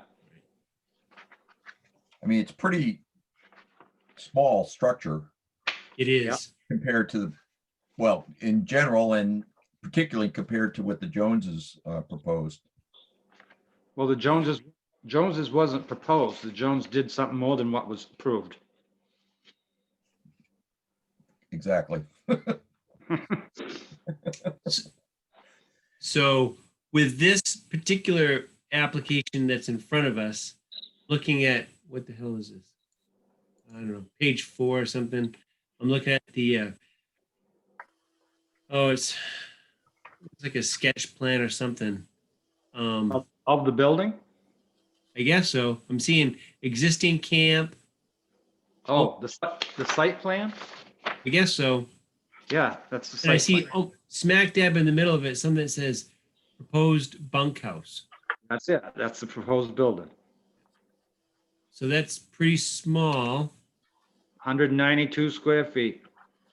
And how far is it from Long Pond?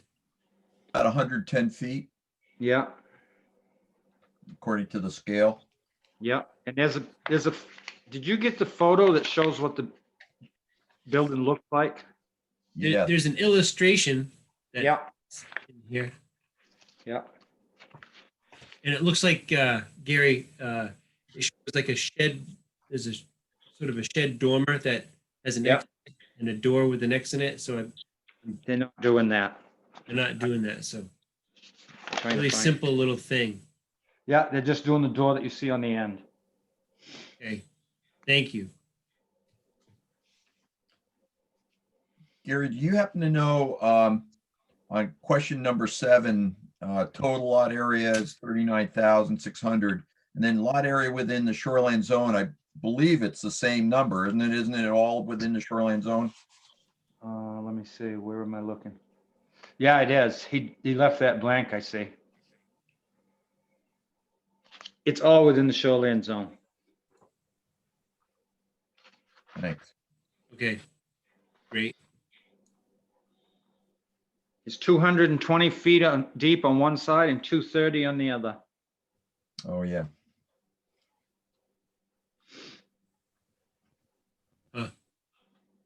Okay.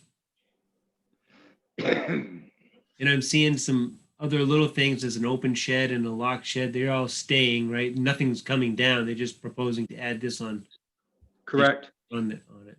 Yes. Thanks, Gary. Okay. So first question, I guess, let's tackle this a little bit. We've been going over this. Do we view this as being a complete application first of all?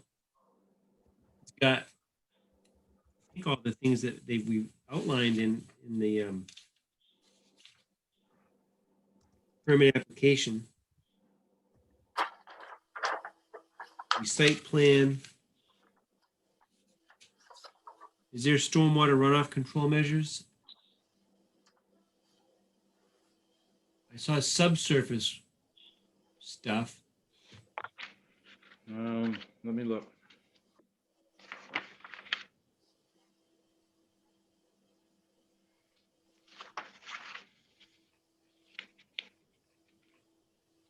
I don't see anything that pertains to that.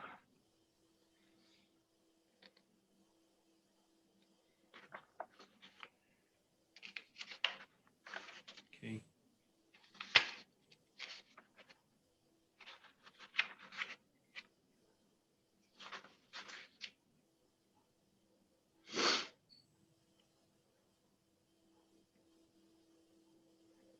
And is that illustration, is that sufficient for a picture? I'm asking the board members. Does that satisfy that? I think so. Peter speaking. I think it is. Thanks, Pete. Rich, Mac, George, what do we got? What? So this is I guess is another question. This subsurface wastewater disposal system application, is that the permit or an application? Or is it the same? No, that was the application and the permit was issued. Mine's a little hard to read, but it's in the top right where it says permit required. I could see a date on it. And I could see it was issued by Robert Martin before I was the plumbing inspector. Okay, so this is actual plumbing permit as well. Yeah, it is. Yep. Which was issued in 2000. Or 2000. 2000. Oh, 2000. Okay. Yep. Well, I'll be honest. I know I've sort of harped on this last time and earlier today. I'm just looking for more substance in my permit applications. I really liked the last permit we went. I know that was like Hodgson Engineers, and maybe it's not feasible to require that level of detail for every application, but at the same time, I feel like a lot of these applications are really non-conforming. I mean, when you're 30, 40 feet from the, I don't know what actually exists. I don't know where the stormwater is. I know they're proposing it over 100 feet, but that's not our only condition, you know?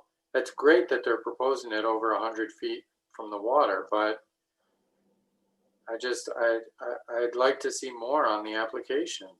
And it's even required in the ordinance. So I don't feel like I'm asking for things that just to make me happy. Like, that's a requirement. I don't know why people aren't submitting stuff that's required. It should be submitting stuff that's required. Mac, in this particular case, I mean, I heard you discuss earlier information on the site plan that might address the vegetation between the bunkhouse and the lake shore. I'm just wondering what you see that's missing from this application, because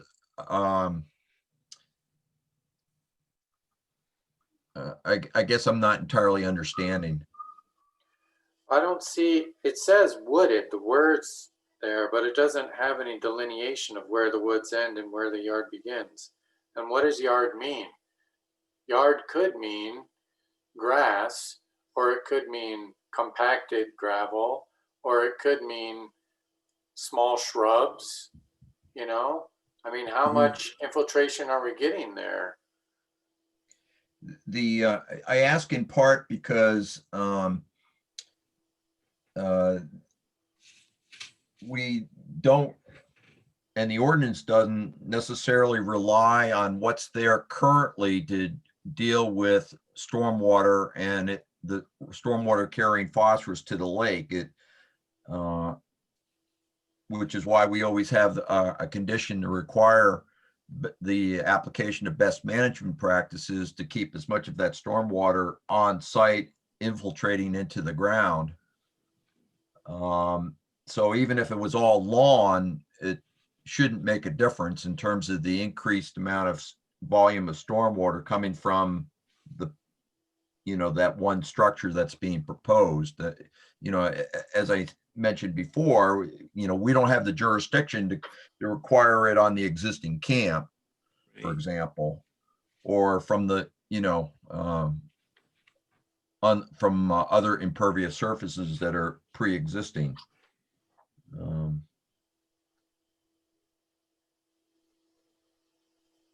By the way, I just happened to look at Google Earth, and I have no clue how to share it, but this is a heavily wooded lot. It looks like it's all hemlock.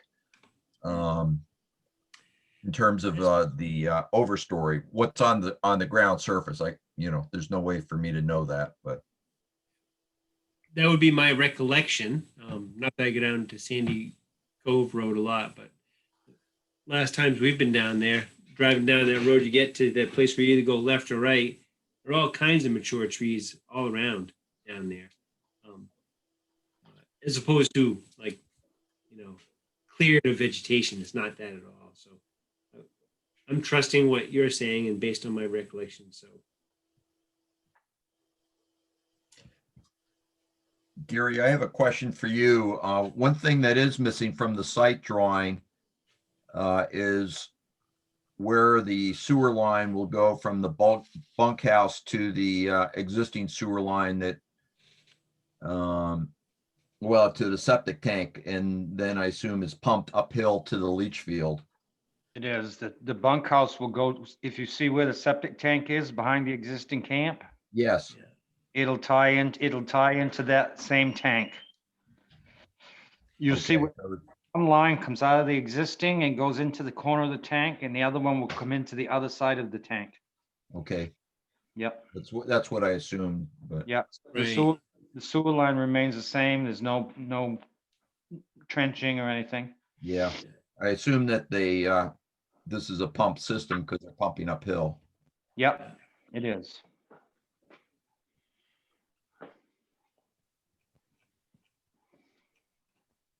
all right.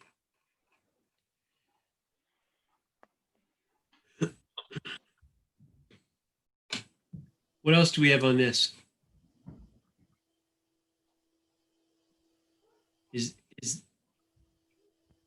This is within the shoreline zone. Is there going to be any earth disturbance? So, okay, so I'm looking at page 29 of the ordinance, right? And these are the land use standards. So for principal and accessory structures, this is an accessory structure. The very bottom, the planning board shall increase the required setback of a proposed structure as a condition to permit approval if necessary to accomplish the purposes of this ordinance. Instances where a greater setback may be appropriate include, but not be limited to, areas of steep slope, shallow or erodible soils, or where an adequate vegetative buffer does not exist.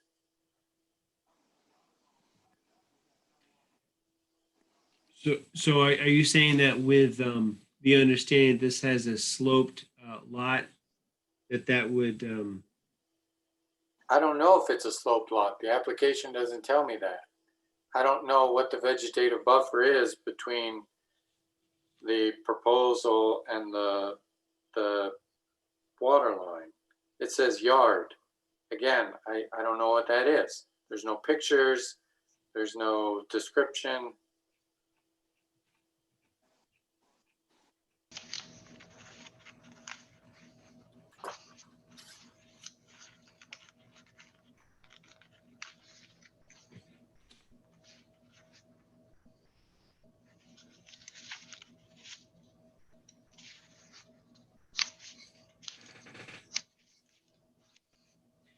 well,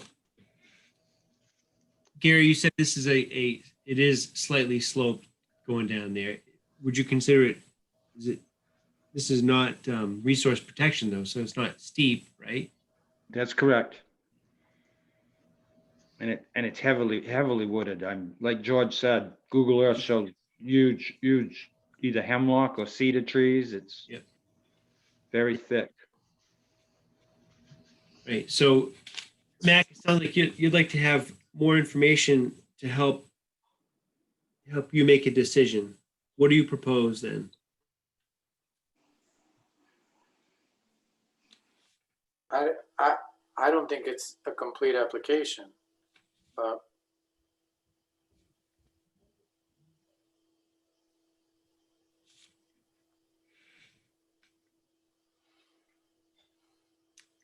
How does the rest of the board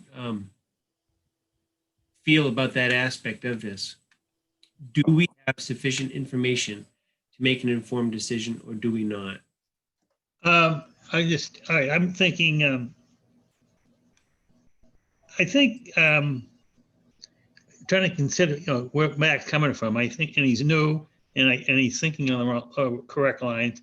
We may want to do a site review. We could table it and do a site review. And that will make everyone very comfortable with this, and especially, Mac, and which is fine, you're new, well, and you bring up some good points, so we can work that way. That's my thought. Thanks, Pete. Thanks for your understanding. Because I do want to make sure, not only does any single member of the board feel more comfortable about decision making, but the applications that we receive routinely come in and have all of the information that we're looking for. I too am a big fan of having information at our fingertips to make a decision. And when things are lacking, it makes it very difficult. So On my end, can you hear me, Peter? yes, Oh, on my end, I'm not opposed to a site visit, but I would also, on the lines of Mac's comments about the increasing the setback and whatever, I would have to say for me to agree to suggesting a greater setback than what is typically required by the ordinance, it'd have to be something extraordinary, such as very steep slopes or very poor soil, no vegetation or something of that nature. I think that provision is in there for taking care of really extraordinary situations, but to try to enforce a greater setback than what the ordinance sets as a standard, we've got to be careful about that. Yep, exactly. And perhaps even after a site visit, there's a discussion of what we see, the boots on the ground experience, resources like mature trees that are just behind whatever is being proposed. That could be part of a discussion to say that, it's more negative impact to try to move that thing back because it would, involve removing resources that are in those trees, for example. So, but that's hard to tell when you just see the words wooded and don't have a visual of like what it is there. So it could be real value in going down there. So, Peter, yep. if I may, really the only way to answer Mac's question is through a site visit, as Yep. others have mentioned. I mean, as we just saw in the application before this one, which was based on a very detailed survey drawing and very detailed engineered site plans, which is sort of at one end of the extreme of what we get with, a lot of our applications. The drawings are closer to a sketch on the back of a McDonald's napkin. This is in the higher 50th percentile, what we Yes. have before. So you can't expect realistically to be able to see from a site plan, a top view site plan, some of the information that Mac was looking for, like what's the understory like of the vegetation.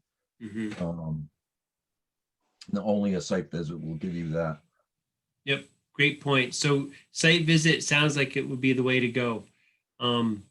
Mac, would that help address some of your concerns to get a real sort of visual look at this? Yeah, I mean, I agree. This is a pretty good application in terms of, what we've seen other applications are.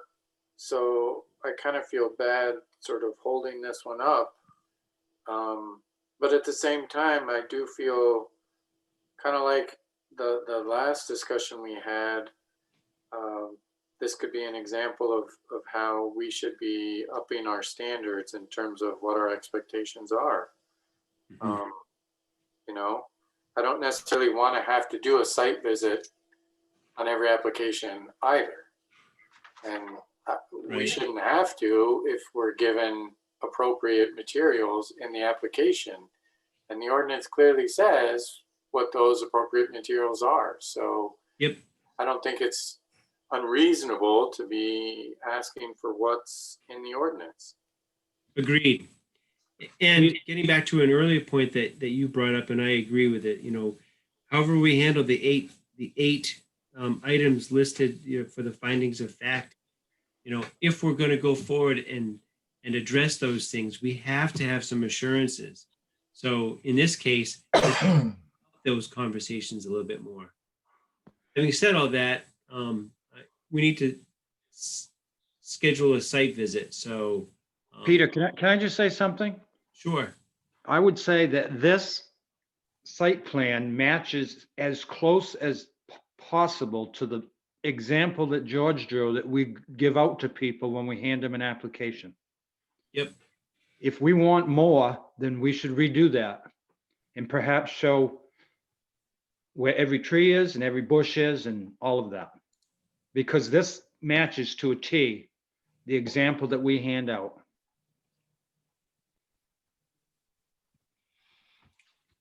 That's a good point, Gary.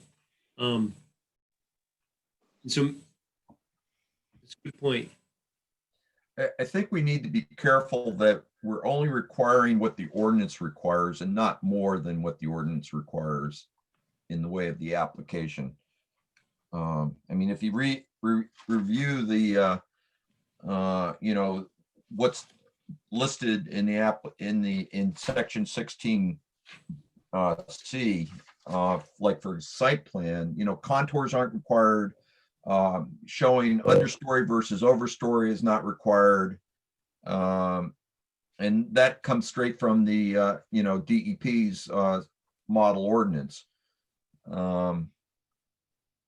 So, if we want more information than what is required there, then we need to be discussing amendments to the ordinance and not making up the rules as we go. Right. We can't be doing that. Well, I see what you're saying. I guess I was thinking more in terms of, because a lot of these are non-conforming lots, including this one, I do think there is a higher standard of expectation. And not in this area, but in other areas, it says, like I quoted earlier, we do have the ability to require more things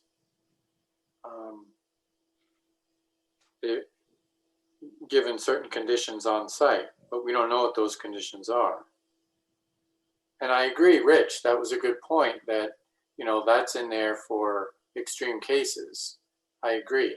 I'm not saying that I would vote against it necessarily, but I do feel like I want to make an informed decision. Yep. So a site visit may help. So let's schedule a site visit then.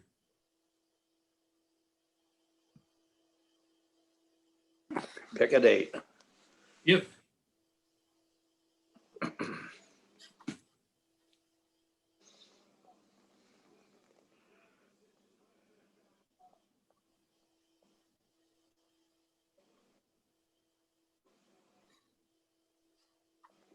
I need a date. How about Saturday, the first day of deer hunting? I No. was thinking the same thing.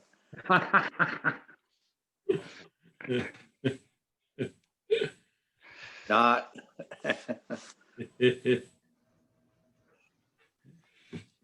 What do we wear? What color? Plenty of orange, Pete.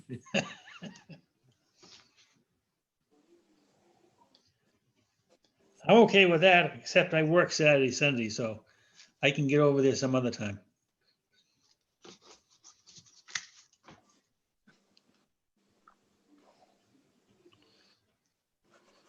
Okay, I'm not hearing any dates.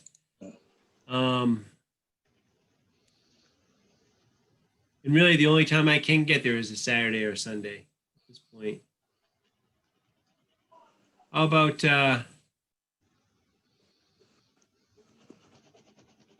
this Sunday is the 18th. How about the 18th at 10 a.m.?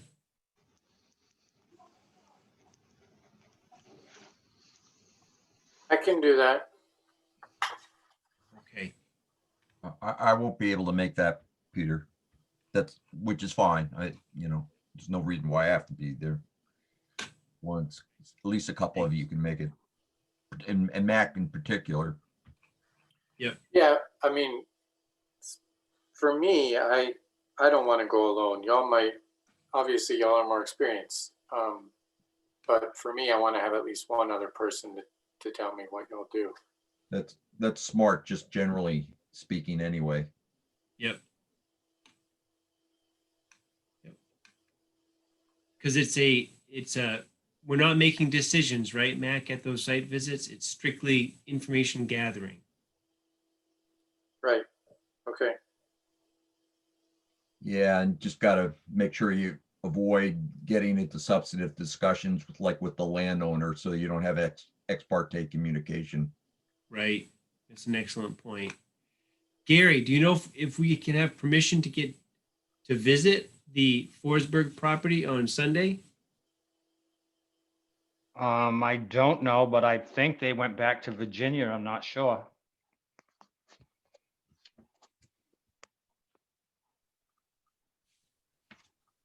Well, is there a way that someone could try to reach out to him and just ask if it's okay we go down there? Yeah, I can. I'll do it. Thank you. And we'll plan on going unless we're told not to. Yeah, okay. Yeah, and this is Peter speaking, and I can do it Sunday afternoon late. I can come out of Augusta. I get out of work. I can get out here about 4:30, so I could take a swing down there if I got, if it was okay with the applicant. Thanks, Pete. All right, so Sunday at 10, I know Mac will get down there, and Pete might be able to get down there later in the day. So Sunday, the 18th, we'll be gathering information. 10 a.m. 10 a.m. Yep.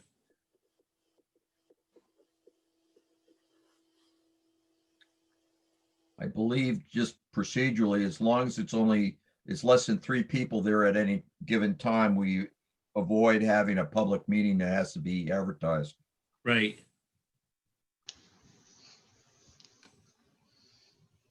So if anybody wants to go down there at another time, that's fine. Maybe Matt and I can at least look at those at that time. I may be there. I'm not sure, depending on what the grandson's ball games are. Okay. So George, if we are 3, is that a meeting? Yeah, that's considered a public meeting and it has to be, properly notified. Okay. I can visit at a different time. Okay. Maybe that's wise, just plan on a time. All right. Yeah, okay. All right. So, so we're going to gather information. It sounds like we probably want to make some decision about where we are with this application at this point. And it sounds like we need more information. Are you all in agreement with that? Yes. I Yes. would entertain a motion then, what to do with this. Make a motion that, well, go ahead, whoever it was. Oh, it's Peter, Sergeant. Make a motion that we table this motion for now, and we'll activate it after the site visit on the 18th, which will be, and that's it. Okay. So we've got a motion to table until we get more information following the site visit. We have a second? I'll second. Second. And seconded. Any more discussion? All those in favor, George, Yes. Mac, Yes, Pete, Yes, Rich Yes. and Peter says yes, so that's 5 in favor of tabling, none opposed, no abstain. Peter, can I add one more thing before we move on? Yep. Just, we talked about this last time, I think. Gary, I know the application permit doesn't say what shoreline district they're in, because typically we're in the office and we can look at the map. But until we reconvene, until COVID's over, can you just write somewhere on the application what district people are in?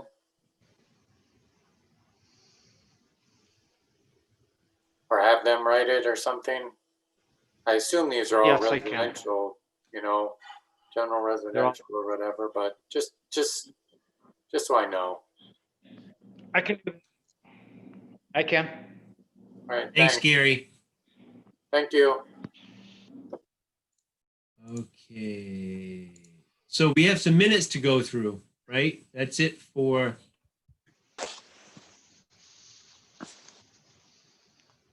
We have minutes of the 5th of March, the 3rd of September, the 17th, and October 1. Everybody have those minutes? Yes. Let's start on March 5 and take a minute to review those. And I'll see how we are in a minute. Check in with you.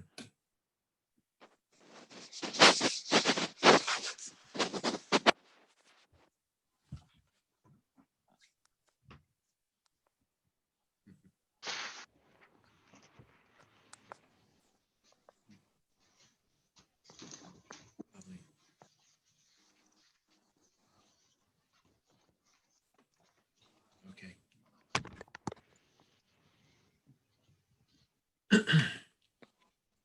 All right. Have people had a chance to go through that? Those minutes? Yes. What edits do we have for these minutes? Anybody? None for me. I would recommend, to throw it out there, under new business shoreline application with Adam Gardner, it says the project is in the slope protection district. Is that a proper distinction, or do we want to say resource protection district?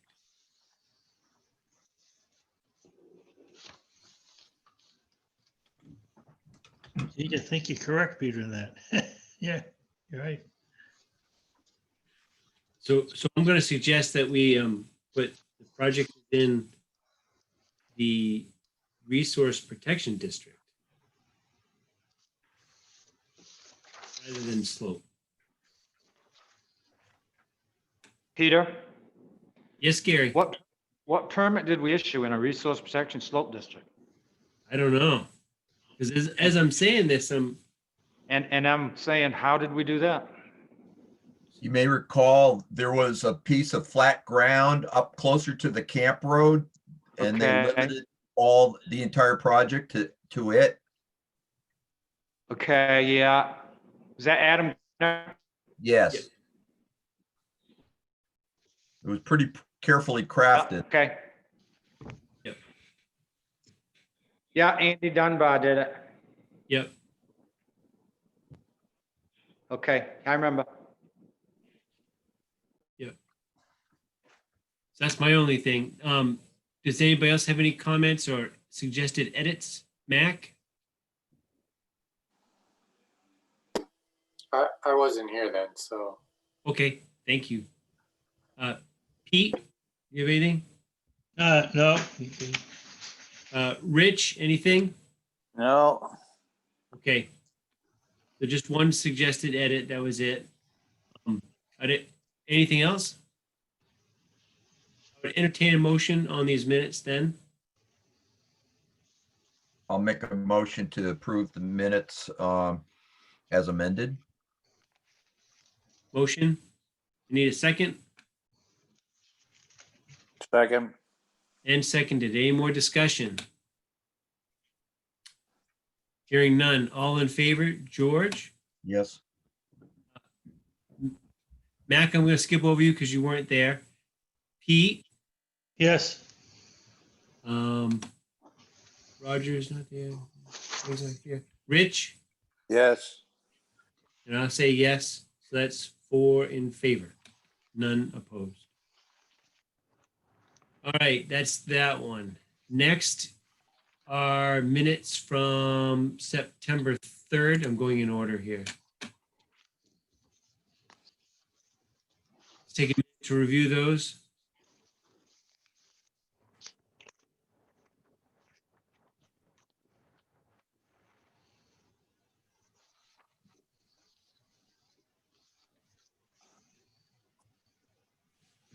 Spelling. Yeah.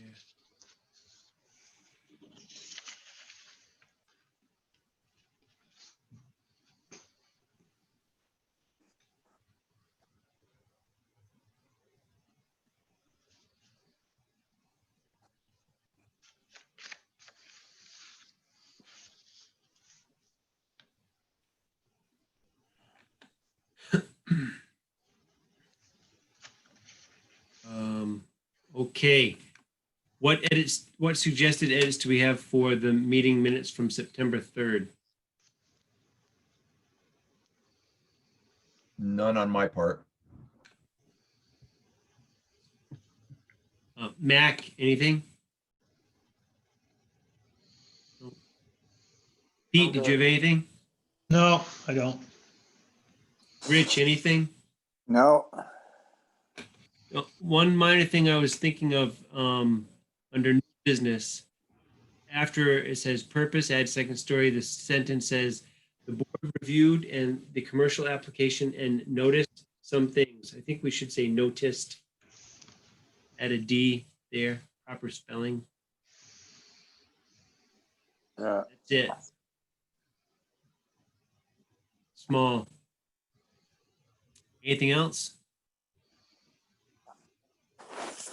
Hearing none. A motion to approve from somebody? Make a motion to approve the amendments as minorly amended. Thank you. And a second? Second. Seconded. Any more discussion? Hearing none. All those in favor going down the line.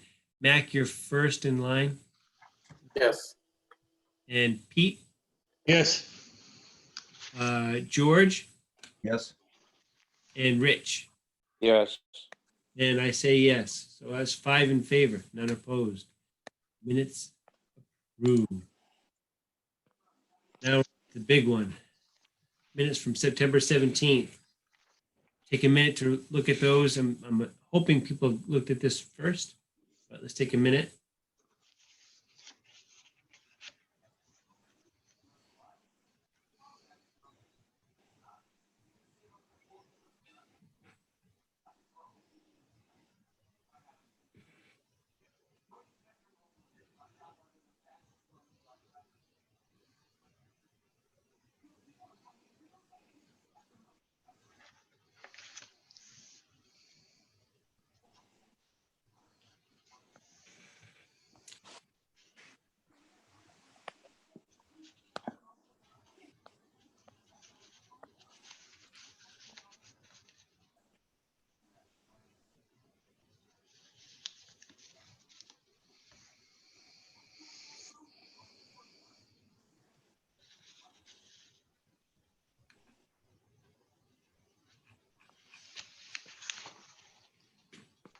Okay. How are we on that? Any suggested edits? Anybody? None for me. George, none. Mac? Pete? No, don't have any comments. Rich? No. Small one for me, page 2, under new business. Adam Gardner, Great Pond Marina. Middle of the paragraph, it says, the rest of the board agreed with Mac's interpretation. That should be possessive, so making that an apostrophe. This is not plural. We only have one Mac. Are you sure? Yeah. All right. That was it from me. I had nothing else that was substantive or even minor. Anything else? Hearing none, a motion?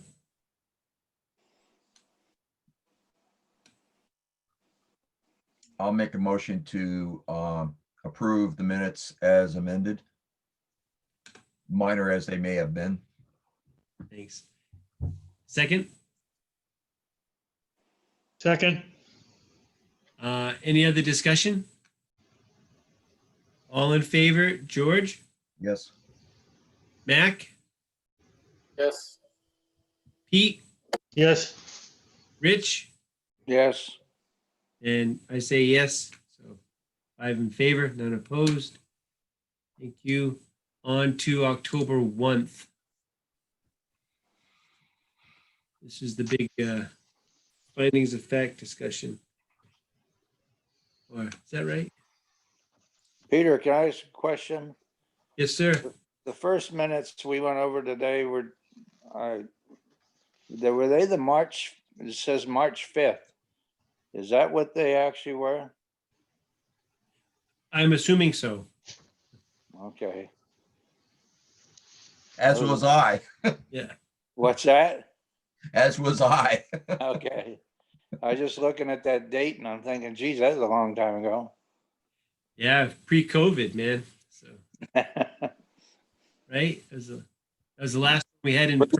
It was pre my COVID anyway. Exactly. All right, so we have the October 1 planning board minutes.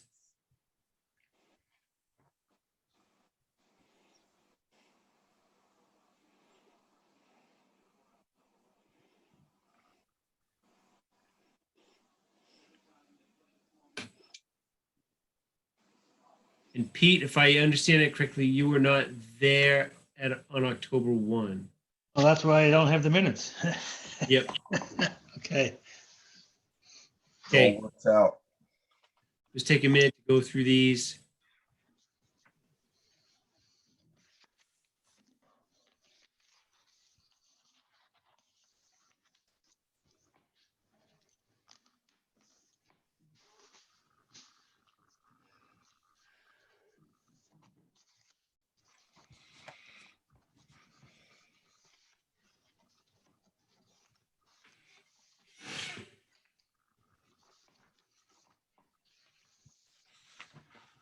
Oh, I found them. Geez, I'm glad I wasn't there. It's an awful 3 pages. Are you kidding me?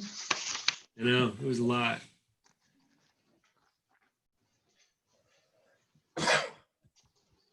Okay.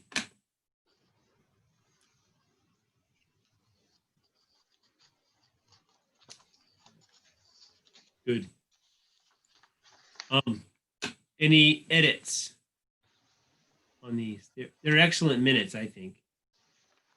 None for me. Mac, anything?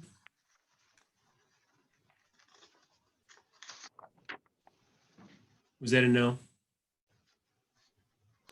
Sorry, no changes. Okay. And Pete, you weren't there, right? Rich, any suggested edits? No, I'm all set. I have none. Need a motion to approve? Make a motion that we approve the minutes of October 1st, 2020. Thank you. Seconded I'll second. and seconded. Any more discussion? All those in favor? Mac, I see you first. Yes. George? Yes. Rich? Yes, I vote yes. That's 4 in favor, none opposed. It gets through the minutes. Pete, I got a quick question. Yes, On the sir. October 1st, who was the minute taker in this one? I believe it was Anthony. Okay. well, you want to sign up, Peter? No, but All righty. He did an excellent job, obviously, so, but, you Yeah, he know. did. Yeah. but it's Yeah. one They thing. did a great job. Before we get going, Gary, anything town business we need to hear about? Nothing new that I can think of. No, right Okay. off the top of my head. All right. Anybody else have anything to discuss? I was just gonna ask Gary, did you get my email with, I did. okay, Yep, yep. Oh, Pete. Yep. I dropped off the other day, a couple of days ago, and it was, I think, town manager sent it out today, an email on the shoreline zoning newsletter there. Yes. There were a few things that popped up this past, sometime during this past year out of the legislature. So we may want to talk about some of that stuff, especially the one with out there in the lake, you can put up some floating cottages or whatever I don't know. There's some issues there. All right. Thanks. I did see the email. I haven't read all the details to it, but I saw that. So thank you very much. Yeah, and I think, one thing I'd like to see is not only are the board members copied on it, or be aware that they can get signed up, but all the other people who receive the minutes or or listening on our especially the minutes or on our distribution list, that they be aware of the fact that there is a newsletter that comes out by Colin there, during the year. So it's very informative. It is, and it touches on the things that are very important to camp owners, right? Yeah. So it's I found good. it interesting that the legislature passed a law that requires photographs not only with the application, but after after construction. That is interesting. The camp owners will love that one. Well, Yeah. yeah. Well, you may recall we had discussed something similar and chose not to go that direction with the photographs after the fact, because I believe it was you, Gary, saying there would be just one more thing that you would have to chase them for. I think it was me, yeah. Right. Yeah, and you only have so many hours in a day, and it's not all work, right? Yeah, so. Hey, that's it, I think. Sheila, thank you so much for taking this on. I know we've gone long tonight as well. I swear not all meetings will go this way, but I'm gonna hold you time to being, 80%, 80%. 80%. That's a pretty high percentage. And Thank you, guys. the other 20% will be even longer. yeah. So thank you for hanging in there with us. Look forward to working with you. Really appreciate your time. Thank you. All righty. I think that's about it, everybody. Let's go, shall we? 8:48. That's it. Have a good night. Thanks. Thanks, Peter. Thank you. Thank you, Sheila. Thank you. See you all. Bye-bye. Good night. How do I turn this off?